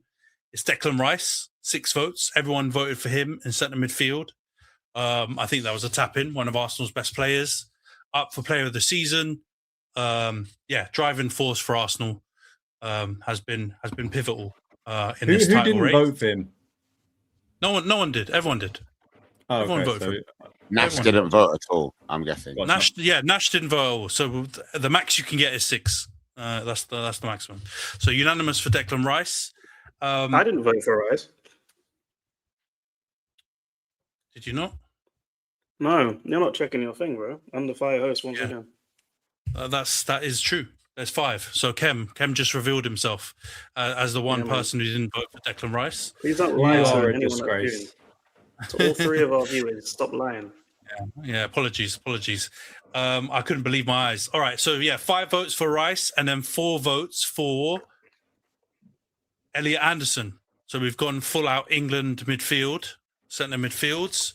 We did get some votes that were those players. So Kem voted for Szoboszlai and Alex Scott.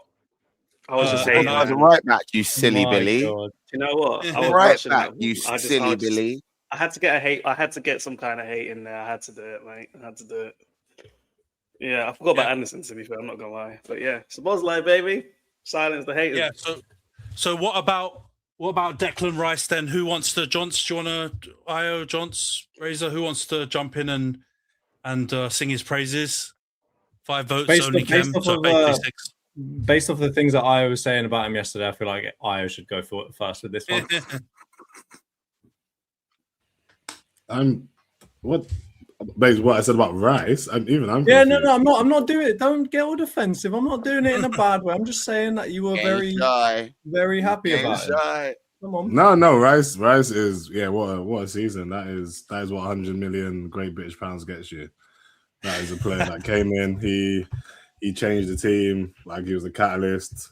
I think, yeah, when we signed him, we knew, like, I think obviously he came with pressure to himself, but yeah, without him this season, like, yeah, obviously the rock at the back, like, you can see that we got our spine, and he's a big, big part of that spine. Like, he completely, even when people try and mock his, like, going forward, or he doesn't control a game, maybe he doesn't dictate, right? Him just being there just is so important for us. And yeah, we wouldn't be where we were this season whatsoever without Declan Rice. And yeah, watching him play, he drives us forward. You can tell leadership. You can tell he's got the respect from everybody else on the team. Arteta trusts him, and yeah, you can see why City wanted him. You can see why he was highly rated, and yeah, he's definitely one of the best midfielders in the world, if not, and in the Prem. Yeah, honestly, I think on his day, there's not a centre mid better than him. Like, I think he can improve his game. I don't think he's the most. He's a very all-round midfielder. I think obviously going forward, it might be maybe dictating. He can get into his game. Maybe that might be the next level forward for him. But what he does do, he does it to like the highest level. And yeah, not going to get into the PFA Player of the Year and all that jazz because we all know where it should be going. But unfortunately, the voters have been blinded by stats and statisticians and all that nonsense. But what Rice? Yeah, you gotta love Deckers, man. He's a proper player, and I think that's what we missed that for a long time, having a centre mid that can just be there and not be scared. So yeah, 100%. Rice, best front in the Prem, easily. Yeah, he's been a constant when you've played around, especially going into the title running. He didn't get moved. It was the other midfielders around him that shuffled around. So that tells you how important he is. Rightly in the player of the season race. We'll see how that ends up. What about Elliot Anderson? Because I feel like this is one which, to your point, Io, if you look at the individual metrics, he scores like highly on nearly every single one. If he's not number one, he's number 2 or number 3 in every single metric, whether it's on the ball or off the ball. But if you look at his impact in terms of the stats, like goals and assists, he doesn't have loads. It's quite modest, right? But I didn't personally vote Anderson, but he was the next person that was on my list. So I don't know who voted Anderson. Jonts, I think you did. Why did you vote Elliot Anderson? Just because I think you mentioned it. He does it all, and again, getting back to the point of why I like Declan Rice and why I like what he offers to the team is that he's very well rounded, right? He offers pretty much everything at an above average rate.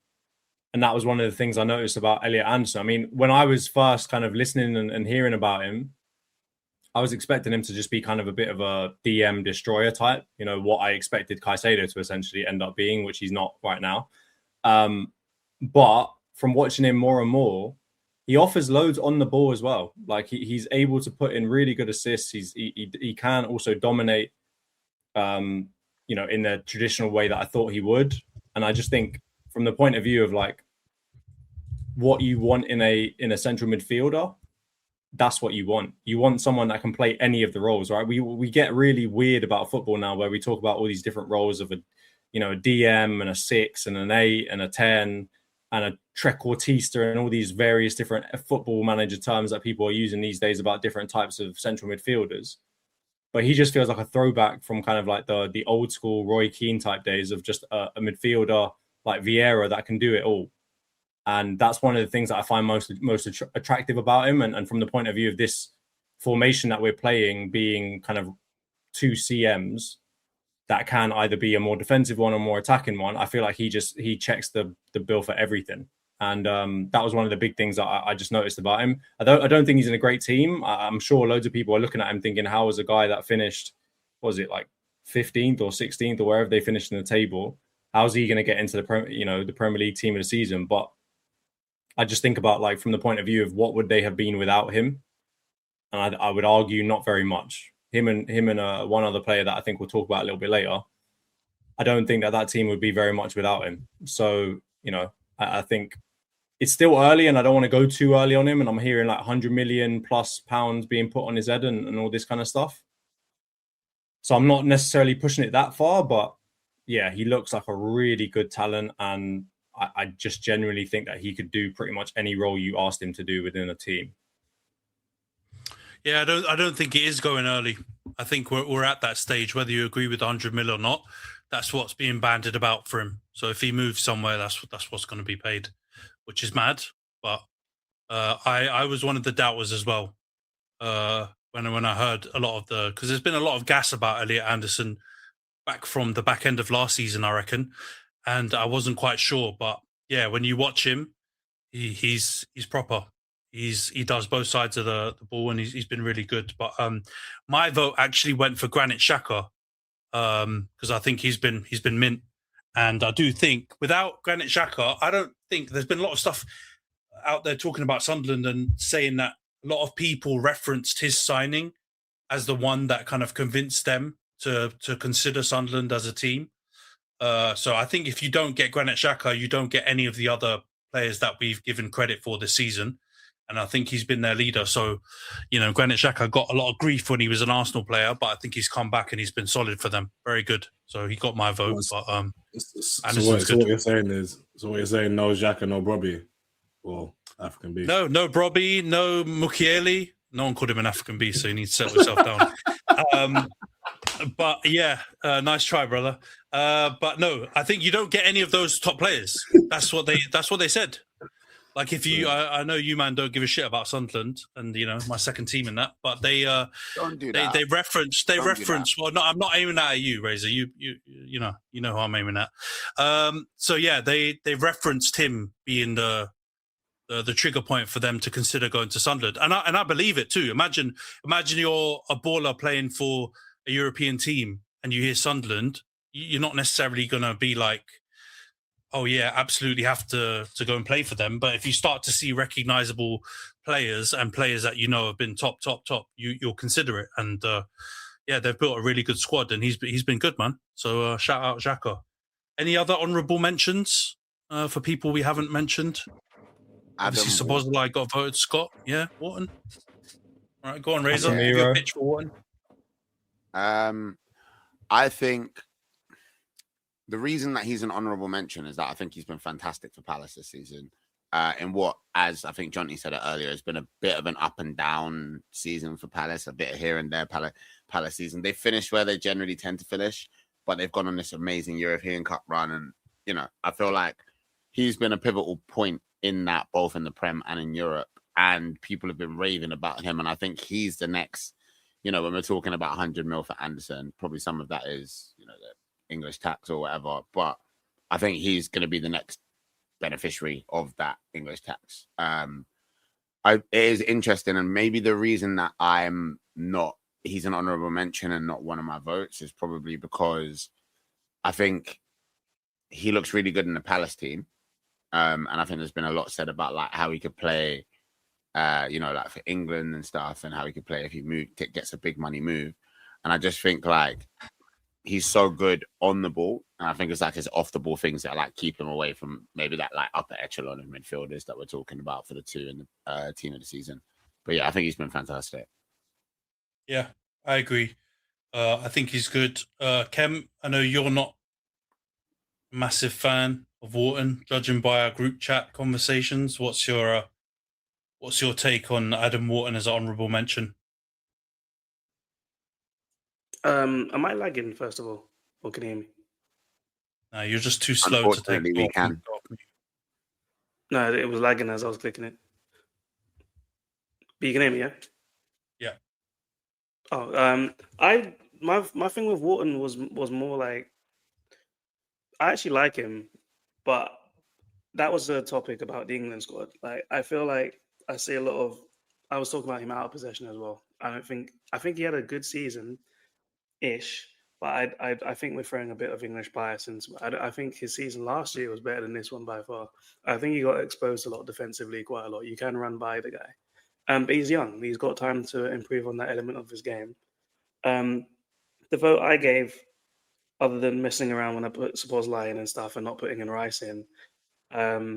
But he would technically be an honourable mention is Alex Scott, because I didn't know where the hell this guy came from, but I think he absolutely balled out for that team. They're so fun to watch. We'll see how he gets on as his career moves on, and he'll probably get a move to a bigger club at some point. But he's an absolute standout for me. I like Anderson as well, but I'm going to throw in some tax there as well because not that long ago the guy was in a relegation scrap. Same with Wharton, so that's kind of why I couldn't vote for them. Like they finished off strong. We see them for the national team, but they were fighting for their lives. And to be honest, they're quite fortunate that Spurs and West Ham together are just completely shit. Otherwise, we might be talking about players that are in the division below. So I'm not going to get like too crazy about those two players because. Yeah, I think Anderson's amazing. I saw him like he destroyed us when we played them at Anfield. But I think we still need to see some more. He'll be an expensive transfer wherever he goes. But I'm not going to go too high on him, like putting him in like a team with a Declan or something like that. I'd rather put someone else in, like Scott literally finishing the Champions League. Do you know what I'm saying? Whereas the other two will fight for their lives. This whole fighting for your lives as a player. Like the one of the players you just gave a big ass send off to was fighting for his life with Hull when you signed him, and he turned into one of the best left backs in the world. So I don't know why this judgment on players in poor teams is like. I think it's Robertson wasn't looked at as Hull's best player though. He wasn't the best player for Hull. Like but my point remains. But my point remains is you're using the team. Centre-mids have more influence on the game. As a player. Centre-mids have more influence on the game. It's still a player. I think the point that Kem is making is that like they have to wait, like they have to be good for that team, cool, and then they have to be good enough to get the move to the next team and then make that step before he's going to put them into a team in the season. Like if this conversation was like 6 years ago, I'd be saying the same thing about Rice when he was coming. This is honourable mentions, and also he voted for Scott, and I know they finished 7th or whatever, and he's done really good, but. If you have to wait for them to get the move to the next team before you're rating them, how can you put him in while he's at Bournemouth? It's not the move. It's the same point that you had when you were talking about Anderson coming out of last season. If anything, his season might have been worse than last season. If you actually look at it, I hear it, but I think if you use that to judge an individual performance, is a bit harsh. Because I'll throw another honourable mention in there. We're also not doing the team in the season for last season. Yeah, exactly. But honourable mention. I feel like they've regressed. Wait. It's just their English. You're okay, yeah. So I'm gonna throw another name in there who's not English, but he ticks the criteria that you're just talking about. I think Mateus Fernandes has had a very good season for West Ham. They've gone down, and they've been shit. Nah, he's shit. But he's been clearly one of their best players. And if it wasn't for him and the new signings they had and Jared Bowen, that team wouldn't have had a last day kerfuffle to even cover on Sky Sports. So I think he looks good because the rest of them are terrible. I don't know, man. Fernandes just looks good. He's like a small fish in a really small puddle. Like he's fucking shite, man. I don't know. A lot of that's hate because of his one-on-one against Raya, but also I don't think he's that great, bro. West Ham are just that bad. I kind of get the point, and maybe this is not the point that Ken made, but when I was thinking about this, one of the things I did think about though was like when you are in the bottom like segment of the table, I'd argue actually that one individual player having a really, really good season can be enough to pull you out of that, right? Just being unbelievable, you can kind of be pulled up by a couple of great players. And a good example is just what Jared Bowen has basically done for West Ham in previous seasons, not this season, but in previous seasons before, where he's basically single-handedly kept them moving and shaking, right? And I guess that was one of the big things I thought is like, I had a hard time looking at Mateus Fernandes and saying, okay, well, he deserves to be near the Premier League team of the season, because really, if he was so good, in that part of the table, being so good should be enough to pull you out, right? And that's where I kind of look at Elliot Anderson, I look at one other person, but I look at them and I do think like, because they were so good, Nottingham Forest did not go down. And that argument doesn't necessarily work with the Mateus Fernandes. But the other thing I'll say is just on the Wharton point is like, getting back to my Elliot Anderson point is, I think people do go a little bit big on him, because he fits into this like Spanish midfielder profile, but he's English. And we're so like unaccustomed to seeing somebody of that type. And I would argue that Jack Wilshere got a similar type of, I think, plaudit when he came on the scene in a similar way, because he didn't really look English. And I think Phil Foden's also benefited from that in a massive way too. So I do think there's a part of me that looks at it and thinks, well, is it just overhyped because he's so different to what we want, or so different to what we usually create, that's the reason why he's being hyped up? And the only thing, like to Kem's point, not that I enjoy like massively agreeing with him, but like Wharton is the exact opposite of my argument for Elliot Anderson, which is you buy Wharton if that is the very specific type of midfielder you are looking to buy. You buy Anderson if you are just looking for a midfielder that can do anything that you ask him to do. And I think in this kind of day and age of versatility with like Arteta and his style, but also now what other managers are doing, I think versatility wins. And that's why I really did go for Anderson over Wharton, because Wharton was definitely in my mind. It's just that was the reason I chose to go for Anderson over him. Yeah. Yeah, I mean, there's a lot of options, but I think there's a few of those honourable mentions that are closer to actually being voted in than others. But I think if we're getting to Wharton's and this whole argument about, you know, being in a struggling team, I just think I get it. If your criteria is to wait to spend 100 million on them, I agree with what Kem's saying. If it's talking about putting them as an honourable mention for team of the season, I don't think it applies because it's just based on performance. So let's be real. Well, his performance was so good, he got overlooked by Tuchel. So, okay. Okay. All right. Yeah. Fair enough. Does Casemiro deserve a shout? No, he does. He does. I think, but he's also in the honourable mention side because I think his goals distort the performance. And it's a lot of headers and it's a lot of, they're big goals for our team. But if you look at like what you just mentioned about the all action midfielders we've put in there, he's not that. We know he's not. Like he's being protected a little bit in the position that he's in, and he's had a good season and he's bounced back. But I think for me, if you go purely off stats, you can make any argument you want. But as a United fan on here, I wouldn't put him in. But I think you just give him some props because he's a legendary midfielder and he didn't go out sad. He actually went out decently. So you got to give him credit for that.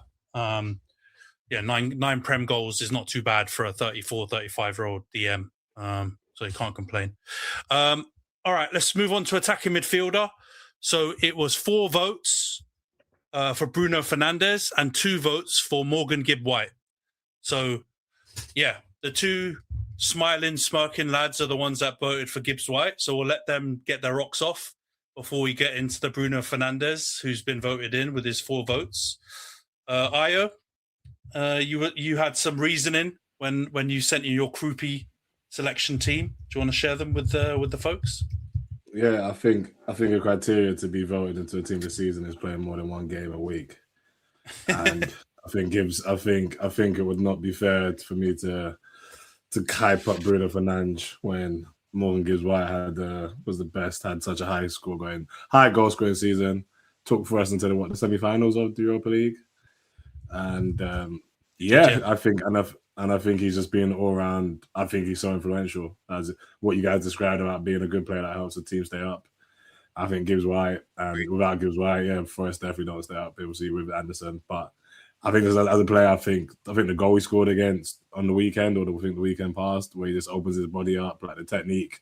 That man he's just got so much technique, it's ridiculous. And I think as well, I just had to.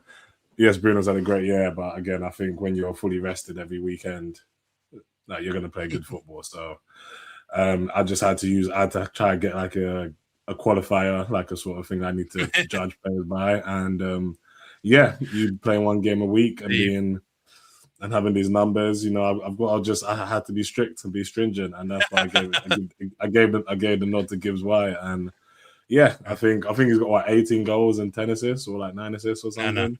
He's got 15 goals, and I can't see his assists yet. He's got 4 assists.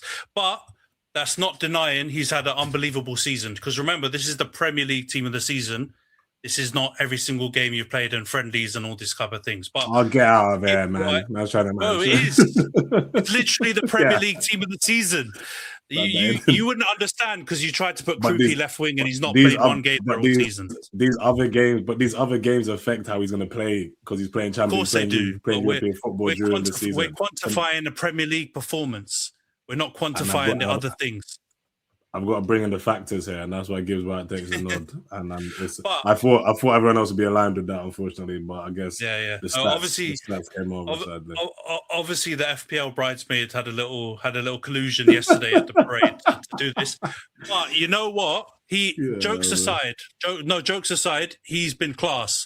It has come in like this last 3 months. He's just exploded. I think he's on like one of the craziest runs for goals consecutively in the Premier League. He scored tons and tons of goals. Most of them have been in the back end.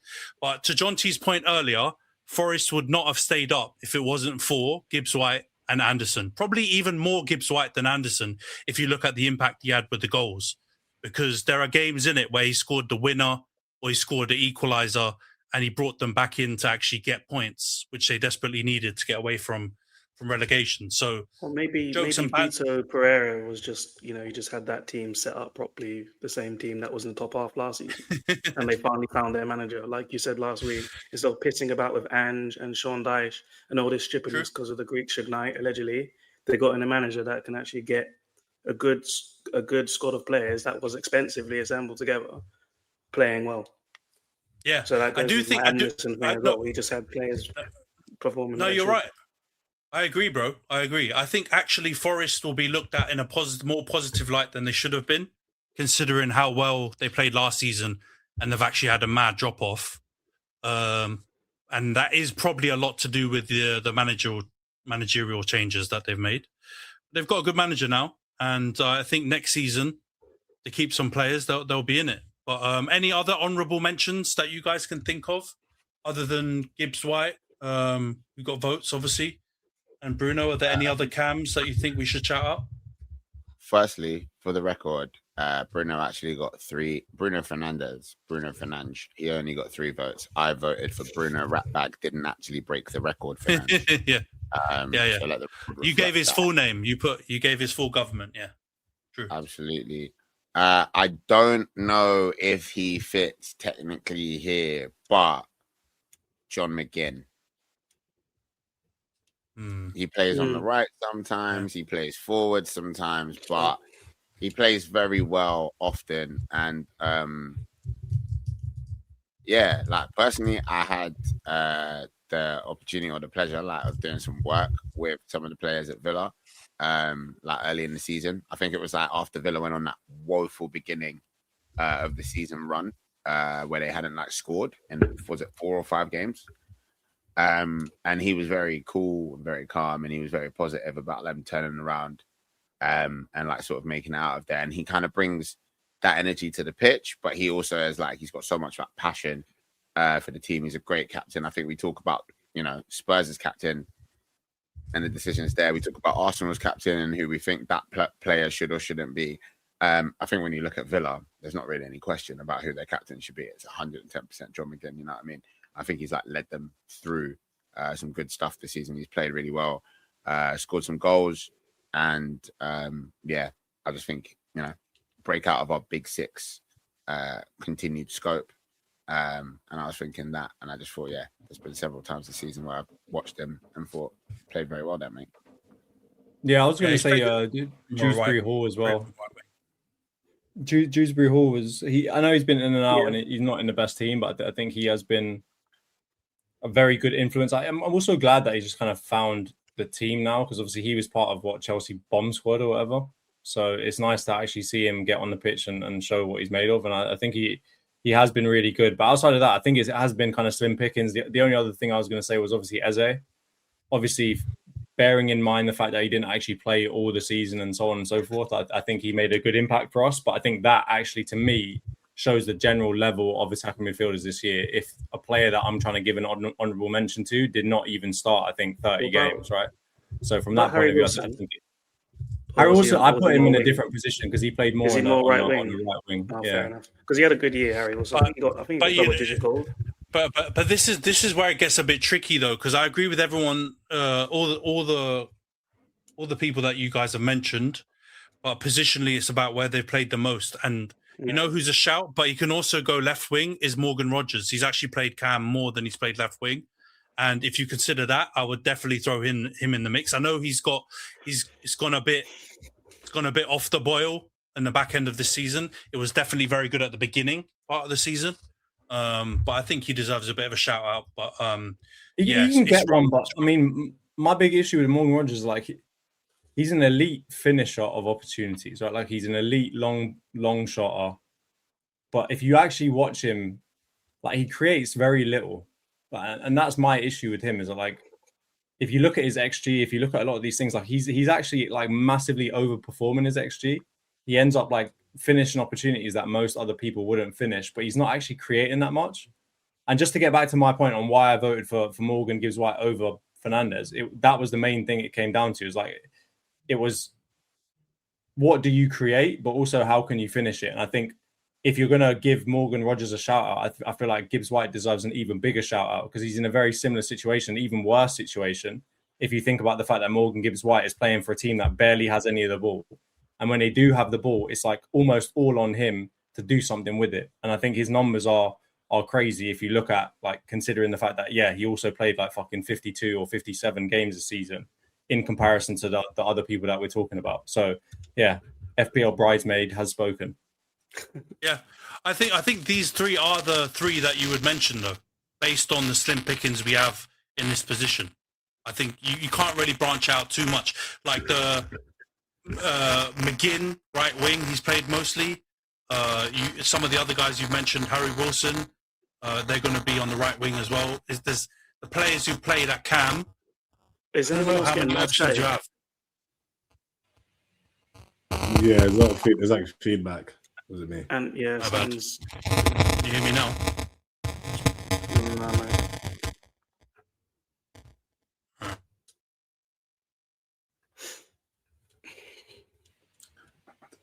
Technical difficulties. And this is why the host is under fire. No, we can't hear you now. We can't hear you now, mate. You figure it out. I'll try and be a less under fire host while you try to figure that out. But I think the general point that he's making, yeah, it's difficult because a lot of the people that we put in here are kind of roaming around. I think we've seen it a lot now. Like, is there really such thing as a traditional 10 anymore? It's pretty hard to notice. Because another one, I don't know if you guys were looking at him, but like Cherky, I don't know where the fuck this guy actually plays, but he plays like I didn't know a 10. where to put him. So Him it's and really Rodgers, I difficult didn't know for where me to to... put them. Exactly. So it is really difficult and like weird to try and say this. And it ends up going to just the person that actually plays that role the most or plays more of what we actually think a person should do in that role. So that's the thing that I found quite difficult about this. But I mean, can you lot think of anyone from like a smaller team? You know, obviously in the spirit of Alex Scott and some of these other players we mentioned, can you think of any other like players from smaller teams that have been good? You know, you guys a shout, but only for the second half of the season. I think, and I just saw his goal again today. But bloody Emi Buendia, for Villa, he has been on a tear like since like February. And I remember that goal he scored for Villa when Matty Cash pings it over to him and then pings it over to Digne, and then he just controls it like Zidane-esque. And his finishes are just ridiculous. What he's been doing, and he finds spaces like nobody, like no one's business, but. Again, I think obviously him, Rodgers, and McGinn pretty much all played at 10 at some point when they bring Villa play. So as you said, it's kind of hard to actually pin down who's a number 10 there. But yeah, nothing. What was his name? Enzo Lefebvre from Sunderland. I know. Obviously they've kind of had a mixed, but he's always looked a bit techie. But he feels like one of those ones again that kind of goes under the radar because we don't know who the fuck he is. Oh, for sure. Because they signed so many players, we forget half of them. Yeah, I think it's difficult. I mean, the only other person I was going to say was just like Tavernier. I feel like he probably doesn't get a huge amount of ratings from Bournemouth, and he actually. I always get him mixed up. Is it with his brother that plays for Rangers? His brother, Rangers, like the fullback, But he's always looked like really good for them, particularly like filling in once Semenyo kind of left to be that kind of main attacking outlet. Obviously on top of Krupi as well, but. I feel like he's probably gone under the radar. But I will just say, I think what I mentioned earlier about just kind of the positional freedom that people have now, it does feel like really slim pickings in this attacking mid position. Yeah, can you hear me now? Yeah. All right, cool. Yeah, it is a tough position to pick someone in. All right, let's move to right wing then, because right wing and left wing are both a bit tricky. But people have voted a whole bunch of different combinations. But essentially, the votes have concluded that Ryan Cherky's in at right wing. He got 3 votes. He's played the most of his appearances at right wing. And then his second most have been at Cam. But even that goes back to Johnson's point with Nico O'Reilly at left back. He kind of starts right wing. He doesn't really do most of his work there. He's always drifting in. but that is who people voted for. 3 votes for Cherki at right wing. Jonts did vote for Harry Wilson at right wing. Io voted for Semenyo at right wing, which makes sense as well. And Razor as well voted for Semenyo at right wing. But yeah, it was a mixture because Semenyo also got voted at left wing, which we can do now as well. Semenyo was voted in with 3 votes at left wing. So we've ended up with Ryan Cherki at the right wing and Semenyo on the left wing. Kem, what do you make of Cherki and his first season in general in the Prem? Yeah, I put him, to be honest, I only put him right wing so I can get Bruno in the teams. I almost forgot about Bruno, but he had a solid first season. Let's see how he gets on without Pep, I suppose. I think his stats flatter him a bit more than maybe. I wouldn't say Cherki like ran games and stuff, but at the end of the day, what did they spend, like 30 mil or something? They got much better value out of him than we got out of our fucking attacking mid, innit? So I'm not gonna slander the guy. He was very dangerous. He had moments where he was just like terrifying, but then there's also games where, like, I mean, the crazy match against Everton is where you needed Cherki to take over the match and calm things down. The things like that both of the Silvers had done in the past, as an example of like midget attacking midfielder type players with a left foot. He wasn't able to do that for them, and there was a lot of games that got away from them. It's not just the Everton draw; they drew with, like Forest and Spurs and all this stuff. So like he was good, but I think there's more to come from him for sure. Yeah, I think the only downside to Cherki's first season, I think, is that when you got in the crunch time, right at the end of the season, Pep started dropping him. For Foden of all people. Yeah, exactly. And that little spurt before then, he was pretty good. Like he obviously, balled out in a few big games in that initial period to pull City back into the title race. But it seems like when it got right down to the end, Pep decided to drop him. So I actually think he's, depending on how Maresca feels about Cherki as a player, he might benefit more from having another coach to help fit him in the system better. Because I do think Pep struggled a little bit to try and fit him into the way he wanted to play. He just had moments of brilliance, I think, that were really good. But any other honourable mentions apart from Semenyo? Jonts, you shouted out Harry Wilson, who obviously did really well. He scored quite a few goals and got quite a few assists this season. Free agent. He's probably going to leave Fulham. Anyone else that we want to shout out for right wing? Jeremy Doku. But he's left wing, no? Or left wing. We did both the wingers in one go, so I thought we were doing both the honourable mentions. Yeah, we can do, yeah. Yeah, and I'm with you, Doku. I put Doku left wing as well. And Semenyo right wing. That's. I believe that's exactly what I did. Yeah, I think that too. I think Jarrod Bowen also probably deserves a shout out. I know, obviously, I made the same point earlier, which is like they went down anyway. But obviously, I just want to make sure that he gets an honourable mention, but not saying that I'd actually put him forward as winning the award because of the aforementioned fact that he's going down. But it'll be funny to see him play for a better team next year. Supposedly, he might stay. I've heard today because he's got his contract. I think his contract to like 2030, and supposedly they're saying that his contract is to Danny Dyer, mate. He can't go anywhere. Yeah, exactly. Yeah, and he said supposedly once he actually bring him back up, so which would be shocking, but yeah, we shall see. I guess the thing is quite late in his career, right? Yeah, but surely that would encourage him to go. He's got less time left. He'll want to go play for a better team, challenging for something. But it would be nice if he stayed with them because there's not much loyalty for teams when they go down. A lot of players just flee immediately. But he's one that I actually didn't think had that great of a season, and it's kind of it's snuck up on you because you look at the stats and he's got good. He's scored a decent amount of goals and he's just got a decent amount of assists. So he's obviously helped them get into that position. But yeah, I think Cherki, Semenyo, Doku, you could rotate them all. Another one that doesn't have the stats, but I think for impact, it was bloody Ryan. Yeah, very good. Well, yeah. Every time that man got on the ball, he just looks like he's going to cause you havoc. Yeah, every time I'm like, he just puts the fear of God into you as a left back, I think. And he's like, he's bloody, and he seems tall as well. Like, he just seems like an absolute, he just seems like he's just a beast of a player. He's like 19 or 20 or 21 or something. He's young as well. So he's young, yeah. I think he's got a lot of talent as well. So yeah, I'm gonna give your boy Trossard an honourable mention for clutch moments, for his impact. Yes, I'm gonna give him that because when you needed a goal at times and it really didn't look like it was gonna come from anywhere, and in Europe as well.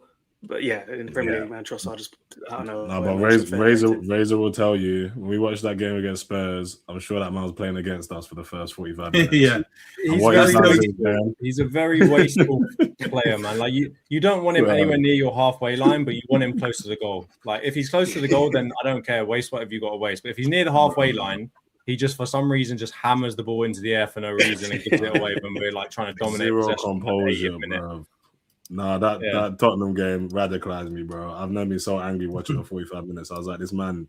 But then, clutch moments. He's just big goals. You know, I think he's our best finisher as well. To be fair, so you got to give him outside of credit. Yeah, I just think of some wide players. I was going to say Gakpo, man, and another hated player that maybe needs a mention is Cody. Cody. All right, then let's go. Where would Liverpool be without Cody's goal contribution? Where would Liverpool be without Cody's goal contribution? It is true, man. He's an important player for them, man. I know you lot are not being harsh when you say Trossard and the goal and the clutch moments, but I actually think it wasn't only that. In the first part of the season, his form was good. Like he was quite consistent. But then I hear you. He did kind of have a rough patch. January. It was a 2 month. Yeah. It was a 2 month period that man just looked like he forgot how to play football for. I don't know why. The man said Gakpo. Okay, that's not even a screen. Why? It's already 30 degrees. You can't even hear us. Make me crash out and get even more angry and sweat out this shirt. Absolutely. Got numbers, mate. Give us a monologue. Come on. What numbers? If you want, Gakpo's arguably been your best attacker after Ekitike this season. Respectfully. Yeah. Arguably. Okay. Yeah. Well, argue it then. Who has been a better attacker for you than Gakpo this season other than Ekitike? His numbers. He's rattled. He don't know what to do. 7 goals, non-penalty only. So for left wing, we've voted Semenyo, and my thinking on this is primarily his form at Bournemouth. Although he was very good when he came to Man City and played, but he played mostly right wing. But when he was at Bournemouth left wing, like Jonty said, they've kind of had to shift things around, move Tavernier to the left, and then Ryan's kind of become, to your point, Ayo, like their big danger man on the wings. But he was class in that first half of the season. Obviously, got the move. So I think Semenyo on the left or right, the versatility to the point earlier is there. All right, let's wrap it up. Then we've got centre forward. This is one everyone's had a flipping mare. Like the votes, we've all over the place. We've had a vote for João Pedro. We had a vote for Ekitike. Oh God, Reece, what have you done? Come off, mate. These are holders, mate. We had a vote for Ekitike. We had two votes for Haaland and 2 votes for Thiago. So we're absolutely at deadlock. And the thing is, I went back and asked Reece and Kem to vote for one or the other. And they split the vote again. So it's 3 votes for Thiago and 3 votes for Haaland. No, so we're deadlocked again. Be in there, guys. I saw him the other day. He's not good, man. He's talk about overperforming your XG. This is the guy. I thought Kinder Bueno was the most. You need consistency in your arguments. You said them that were getting relegated couldn't be in the thing, yeah. Flipping Brentford Brentford have had an amazing season, and Thiago has been really the linchpin for that. He's been the linchpin for that. Like, he's gotten a lot of goals. He's been like, it's more impressive the amount of goals that he scored at Brentford than it is the amount of goals that Haaland scored at City. It is relatively Yes. more impressive. That part is very true. But I think Haaland's a victim of his own success, though. Because to get 26 He goals is. and not have any shouts is He's crazy. No, got the he's goal- not. golden He's boot not for a his third victim of time his this full own season, success. and we're saying, oh, He is. Because He 26 also goals in just any don't- season is nuts. He also got for me, 9 golden assists, bro. boots in 4 years. He got 9 assists. Yeah, He like, overperformed that's his what I mean. XG. And that's a crazy now. That's a He was crazy actually number. for a striker defensively to put better up. this season as well. He was actually doing more outside the Yeah, box that's than a. I've I ever think seen that's what I since his mean. Dortmund days. I agree with Thiago. Like what he done for Brentford's, I think more impressive because it's Brentford. But anytime a striker gets 26 goals and 9 assists, that's a ridiculous output. The fact he's not even getting mentioned in like Player of the Year shouts is because of how good. Yeah, he should be. He Yeah, should be. I agree. And Johnson's point is probably the actual kicker for someone to find it impossible to ignore. He's never been an assister. He's never got assists. It's literally been goals and inshallah. There was no other like facets to his statistical game beforehand. And he's literally got 9 assists. I think he's got the 3rd highest assist record for the season. The reason why I'm not going to change my mind, though, is because Haaland had a disgusting drought of no goals for ages. And Thiago was consistent throughout all. He didn't score every game, but he didn't have some long, barren period. And arguably, he's under more pressure to not have that because he's playing in a team that are, people expected him to go down. So that was the reason why I thought I agree with Tim's point. 8 penalties. Yeah, okay, but penalties still count, man. But Haaland is obviously a better player. But going on the season, I would still pick Thiago. I understand he's stinky some games, but he turned up for Brentford, in my opinion. So Who was more I would pick him. impactful? Who was more impactful for their team this season? I would think if you look at argument for both. Thiago. I've got to say Thiago. Yeah. Brentford were actually changed- higher up changed- in the table, and then they had a moment where they fell down. Just saying, Okay. they should have been a lock for at least Europa League, and they didn't even get anything. you- Actually, they didn't even get Are you, conference. are you, So are you, when are you you, needed are you Thiago to buzzing? be impactful, I'm Are you just saying. buzzing? I'm just saying. Are you- Brentford are were you- higher up. Are you? Yeah, I know they were higher up before, but you telling me when they were higher up, they were a lock-in for Europa. They were everyone's guaranteed to go down at the beginning of the season. You can't just suddenly say because they Yeah, touched that was at 6th the or 5th. start of the season. then they During should the finish season, I'd say Haaland was impactful because there was a period where it looked like there would be no title race, and then there became a title race because Haaland locked in again and won the golden Yeah, boot I was- for the 3rd time. And I was, Yeah, go on. Go on, Jones. No, go on. Oh yeah, because I was gonna say like the only reason I was scared in the title race was because of Haaland and City. Because I think just so in terms of impact, obviously Thiago's impactful, but Haaland, he just felt inevitable. Like you can just see the confidence. Like when he gets that rhythm, he just felt like the confidence is coming. And yeah, I think when he scored, I remember even the goal he scored against us when he just absolutely outpaces Gabriel. I was just like, I've never seen that. He just absolutely just went on a tear. And the one where he dashes to Gabriel on the ground as well. Yeah, out of the way. But yeah. Yeah, he was He's really just- mad. He he's was a- bullying the fuck out of our guys too. Here's my reasoning, right? I made a big thing about players being underappreciated in previous seasons and not get given player of the season, right? And a good example is like Henry when he got 24 goals, 20 assists and didn't win player of the year, right? Because he didn't win a title or whatever else. Haaland is, and I know that this is PL and whatever else, but he's going to come out this season with 26 goals, 9 assists, 2 trophies. And no one's talking about him for player of the season. No one's even talking about him or there's a debate on whether he's the player of his position in the team of the season. And I'm just going to say, I'm trying not to underappreciate him. I do think he's a limited player. He's no Henry. I'll give you that for sure. But what he does do, he is literally the best player on the earth at doing. And that is arguably the most important skill in football. And I'm not going to say that like, oh, I'm afraid of him going out of the league because I'd actually very much like him to leave the league as quickly as possible so that, we can have a bit more dominance. But just the fact that we have never seen something like this and he keeps doing it year over year over year and no one gives a shit. The first year, all right, yeah, you set a really high standard. You broke all the scoring records. And after that, if you don't get near that again, no one's going to rate you for anything. And we're all just going to talk about you like you're fucking Beto with better technique. All right, like that's a bit harsh to me. And that's the main reason why I'm going for it. Like, Thiago's a great player, but we're talking about, like, this is his first time doing it. We're talking about with Haaland, he's done this year over year over year. And again, he's added a new thing to his game that we thought he all couldn't do, which is assisting.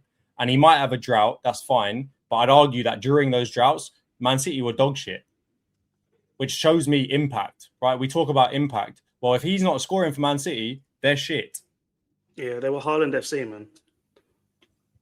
Yeah, but you can flip that around and say, like, if he, Bro, why is he not performing? Thiago, Like, buy another he needs to carry his team as well. Brentford attacker then. No. Last year, take the next one. I don't. He's a donkey. He's actually better as well. He's worse and better. I think the truth lies somewhere in the middle, and I think anyone who's been completely disregarding Haaland needs to give their head a wobble, because he's clearly the best finisher in the league by a country mile, and he's been performing. And if we want to consider this an underperformance, that tells you what his top performance would look like, because he's still got 27 goals and 8 assists in the league. That's good. But at the same time, I just think what Thiago did, he got 22 goals, which is not a country mile away from him. And he's done it consistently throughout the season. You can say penalties or whatever, sure. If you want to pick out perfect goals, that's fine. But I don't think there's a huge amount of difference in the impact. And I might actually agree with Razor more that if you looked at the goals that he scored to win points for his team, probably, I haven't looked at the stat, I would imagine based on his importance and the goals he scored that I saw, he won more points for Brentford than Haaland did for Man City. And then I think that's a way I would measure impact. But I don't think there's a wrong answer. So if we're deadlocked, we're just going to have to leave it out there, and people can decide it's either Thiago or Haaland, but we can't make a decision here. 3 votes each. That's where it is. Yeah, honourable mention. For anyone's, seriously, any honourable mentions apart from João Pedro and Ekatike? Because I don't feel like that's a... Gyökeres. Groupie. And Groupie, there you go. Yeah, Groupie. Yeah. Ollie Watkins. Watkins is a good one. The Sunderland one. No, he didn't score that many goals. I'm just a fan, but I'm not delusional about where he sits in this conversation. He's a good player. But Groupie, no one's mentioned Welbeck. Welbeck, Calvert-Lewin. Yeah. Welbeck and Calvert-Lewin are more of those just like, we're surprised that they're doing what they're doing, but what they're doing is not better than other people. Not Welbeck. Nah. Calvert-Lewin, yes, but not Welbeck. What do you mean? He's scored the most goals he's ever scored in his career when he's 35. You're talking about people aren't surprised that he's doing that. No, but he's scored a decent amount of goals before. This is like, what's his previous tallies for Brighton? Has it been like 3-4 goals? What we're talking? He has never been a prolific goal scorer, and he's broken the record this season, and he broke it within about 6 months. Like, it's not as if he's actually had a drought, because I have him in my FPL team and he hasn't fucking scored for about 6 weeks. But I will just say, like, we're just more surprised that he is doing what he's doing. But like, I'd argue that's why also Calvert-Lewin's in there, because we all thought like he's more of a model than he is a footballer. He barely ever plays football, and when he does, like, he's kind of iffy, and he's managed to actually be half decent again. It's like, honourable mention, yes, but they ain't anywhere near that top category. Johns wants Gyökeres in. No. I want an honourable mention only, because he's also nowhere near Haaland or Thiago, just to be very clear. Yeah, I mean, he's in that João Pedro category as much as Reece might want to push him out. Yeah, he's got the same amount of goals and assists in the Prem as Calvert-Lewin, and he's got 1 more goal than Welbeck. I think Calvert-Lewin's been pretty good, like for Leeds. I wouldn't be mad at him being a honourable mention. But yeah, I think Jimmy Groupie is probably, outside of those two, it might be Ollie Watkins and Jimmy Groupie. I feel João Pedro has scored a lot of goals. But unfortunately, he's playing at Bozo FC, and I don't know if we can have you in the season if you're getting substituted for Liam Diop. Delap is just like, he's a thug, and João Pedro should be scoring more goals, or like that team should be scoring more goals in it. So it's like the fact that he was the only one who was kind of switched on. I feel like he deserves ratings for that. But again, it's probably him standing out as a semi-shiny penny in a pile of shit. We got someone in the chat who's not a big LFC fan, it looks like. Big you up. Your name's a bit too long for me to read out, but I got it at 413. Big you up. I support that message. But yeah, we'll Bro, you walk alone. All right, we'll wrap it up. The comments can, if we get any, can decide between Thiago and Haaland. But I think, yeah, I agree with John. Generally, those are the honourable mentions. And I agree with Razor. Probably the outside shout might be Watkins, because back end of the season form was crazy. He was scoring even when he was half drunk against Man City, so big him up. All right, let's preview the Champions League final, lads, before we wrap it up. It's been a super long one, but we got Arsenal PSG on the weekend, 5 p.m. on Saturday in Budapest. Kem, let's be honest, you're shitting yourself, aren't you? It's not. I don't support either team, so I'm not shitting myself, bro. I don't support either team, so I'm not shitting myself. Bro, you still got that towel on, bro. Your head must stink. PSG to win. It's a scarf. Yes, it's. I mean, number one, just observations as a neutral. 5 p.m. final, love it. That's great. Gives everyone a good amount of time to recover or celebrate afterwards. That's good timing. But yeah, PSG, have they played any games in the last couple of weeks? I know that they kind of get their schedule nicely altered and amended for their European games. So yeah, let's see how it goes. Arsenal lads, Jonts, how are you feeling about the final? Do you have any predictions or kind of how do you think the game's going to go? I haven't really had much time to think about it, to be honest. I think most of it has just been celebration and, you know, just being with the rest of the Arsenal fans and celebrating the Premier League. And I don't really want to interrupt that with thinking about the Champions League yet. So I'll give you my very short one, which is I think it will be a cagey game, much like our ties against them last year were. I know everyone's looking at it and saying, oh, they're going to slap us. And don't get me wrong, there's a high chance that they could slap us because they've got unbelievable attackers that are arguably the best, or no, not arguably, definitely the best attack in the world. So there's always a chance that one of them has just an unbelievable game, but there's a chance that two of them or three of them do, and then you kind of get a final like you did last year. I'm confident that our defense is not going to fall apart in the same way that, you know, last year's did. But from my point of view, I think if we win it, it's going to be a close game, right? It's going to be a 1-0, 2-1 type of affair. So I'm expecting it to be a painful 90 minutes or potentially even longer than that. I think it's going to be one of those ones where you just like, I mean, heart palpitations all day, all game, probably for the 5 hours after it as well. So we'll see how it goes, but there's a piece of me that is optimistic, but not a whole lot of me that's optimistic because of the fact that, you know, it's a final. Anything can happen, and I don't particularly like that. And we've had a whole season of very close victories, and I'm not sure how much more my heart can take, I'll be honest with you. Yeah, it's intense stuff. What's your take on the game? How are you feeling about it? Are you optimistic about coming away with the first ever UCL? Everything's a bonus from here on out. The Prem was always the goal, but if we get the UCL being in the final it's a privilege.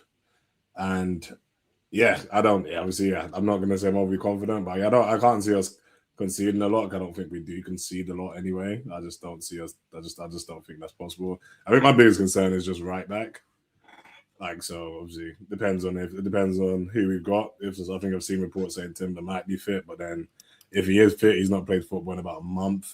So I don't think that's a good sign either way. But then also Mosquera versus Kvaratskhelia scares me like mightily. So I don't know. Yeah, I don't know if a half fit Timber is better than a fully fit Mosquera. But honestly, apart from that, I think PSG they can. I think they can not be got, but I think we can cause them problems. And yeah, as I said, that everything's a bonus. Like honestly, if we lose, I obviously will be sad, but it will not be. I wouldn't like ruin the season for me because we've got the Prem, and that was the thing that I think every Arsenal fan wanted.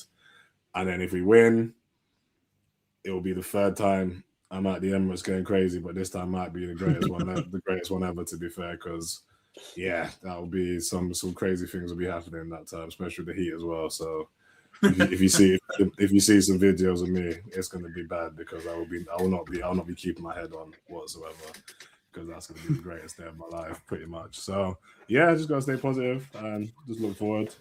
As a winner, that's all we could pray for. That's all we can pray for. And then some uncomfortable conversations again will start. And yeah, we'll be putting him into some crazy conversations as a legend of the game in his first season at Arsenal. So. But for your sake, I really hope. For your sake, you better hope Ezinov's be the winner. But for my sake, my goodness gracious, the agenda will be agendaing, and I will be unbearable if Eze gets the winner. But yeah, positive, man. We gotta be positive. Big week ahead. Yeah, Razor, what about you? How are you feeling? The Lord is my shepherd; I shall not want. He leadeth me to. Nah, in all serious, I'm just praying. Genuinely, I don't know what. I don't know what PSG are going to come out with, and I don't know what we are going to match that with. And I think John's made a good point when we're talking about like the strength of their attack and the fact that it can be a really, really long day for teams playing against like attackers of that caliber. But I just don't see us. Hopefully, I don't end up regretting saying the statement, but I just don't see us shipping high significant amount of goals. I think it will be a cagey game. Yeah, to be honest, I don't know. I don't expect to win. But I don't think I'm expecting to lose, if that makes sense. I don't think it's like, hopefully we can nick something today. Like, we are the Premier League champions. We're in the final. And yeah, like we deserve to be where we are. We played some of the best football in Europe this season. And I think if we play that upper echelon football, like if the team is able to get purring in the fashion that it did when we were playing teams like Bayern Munich in the group stages, and the way that we rolled over some of the like bigger other Premier League teams that we played, or the more tricky Premier League teams that we played that have attacked us, then I think we're going to go in with something that has like possibilities. You know what I mean? We're giving ourselves a chance. I think if we go in and we try and like stand off a bit and almost like respect their attacking force too much, I think that could signal being a bit problematic, because you don't want to get players like Dembele and Doué and Barcola and that Kvaratskhelia. You don't want them to start gaining confidence. You know what I mean? Like you want to like lock them down and make things difficult for them to operate. And I think that's going to be the key. Yeah, it's going to be a good matchup. Win the game. I think the first goal scorer might actually win the game, because I think if there's a team that could disrupt PSG, would be you lot, because the way Arteta can control a game even out of possession is very good. So if you can keep them quiet for the first 20 minutes, 30 minutes, whatever, then it's all to play for. So like it's a very much that best attack versus defense kind of matchup. So it's quite an exciting one.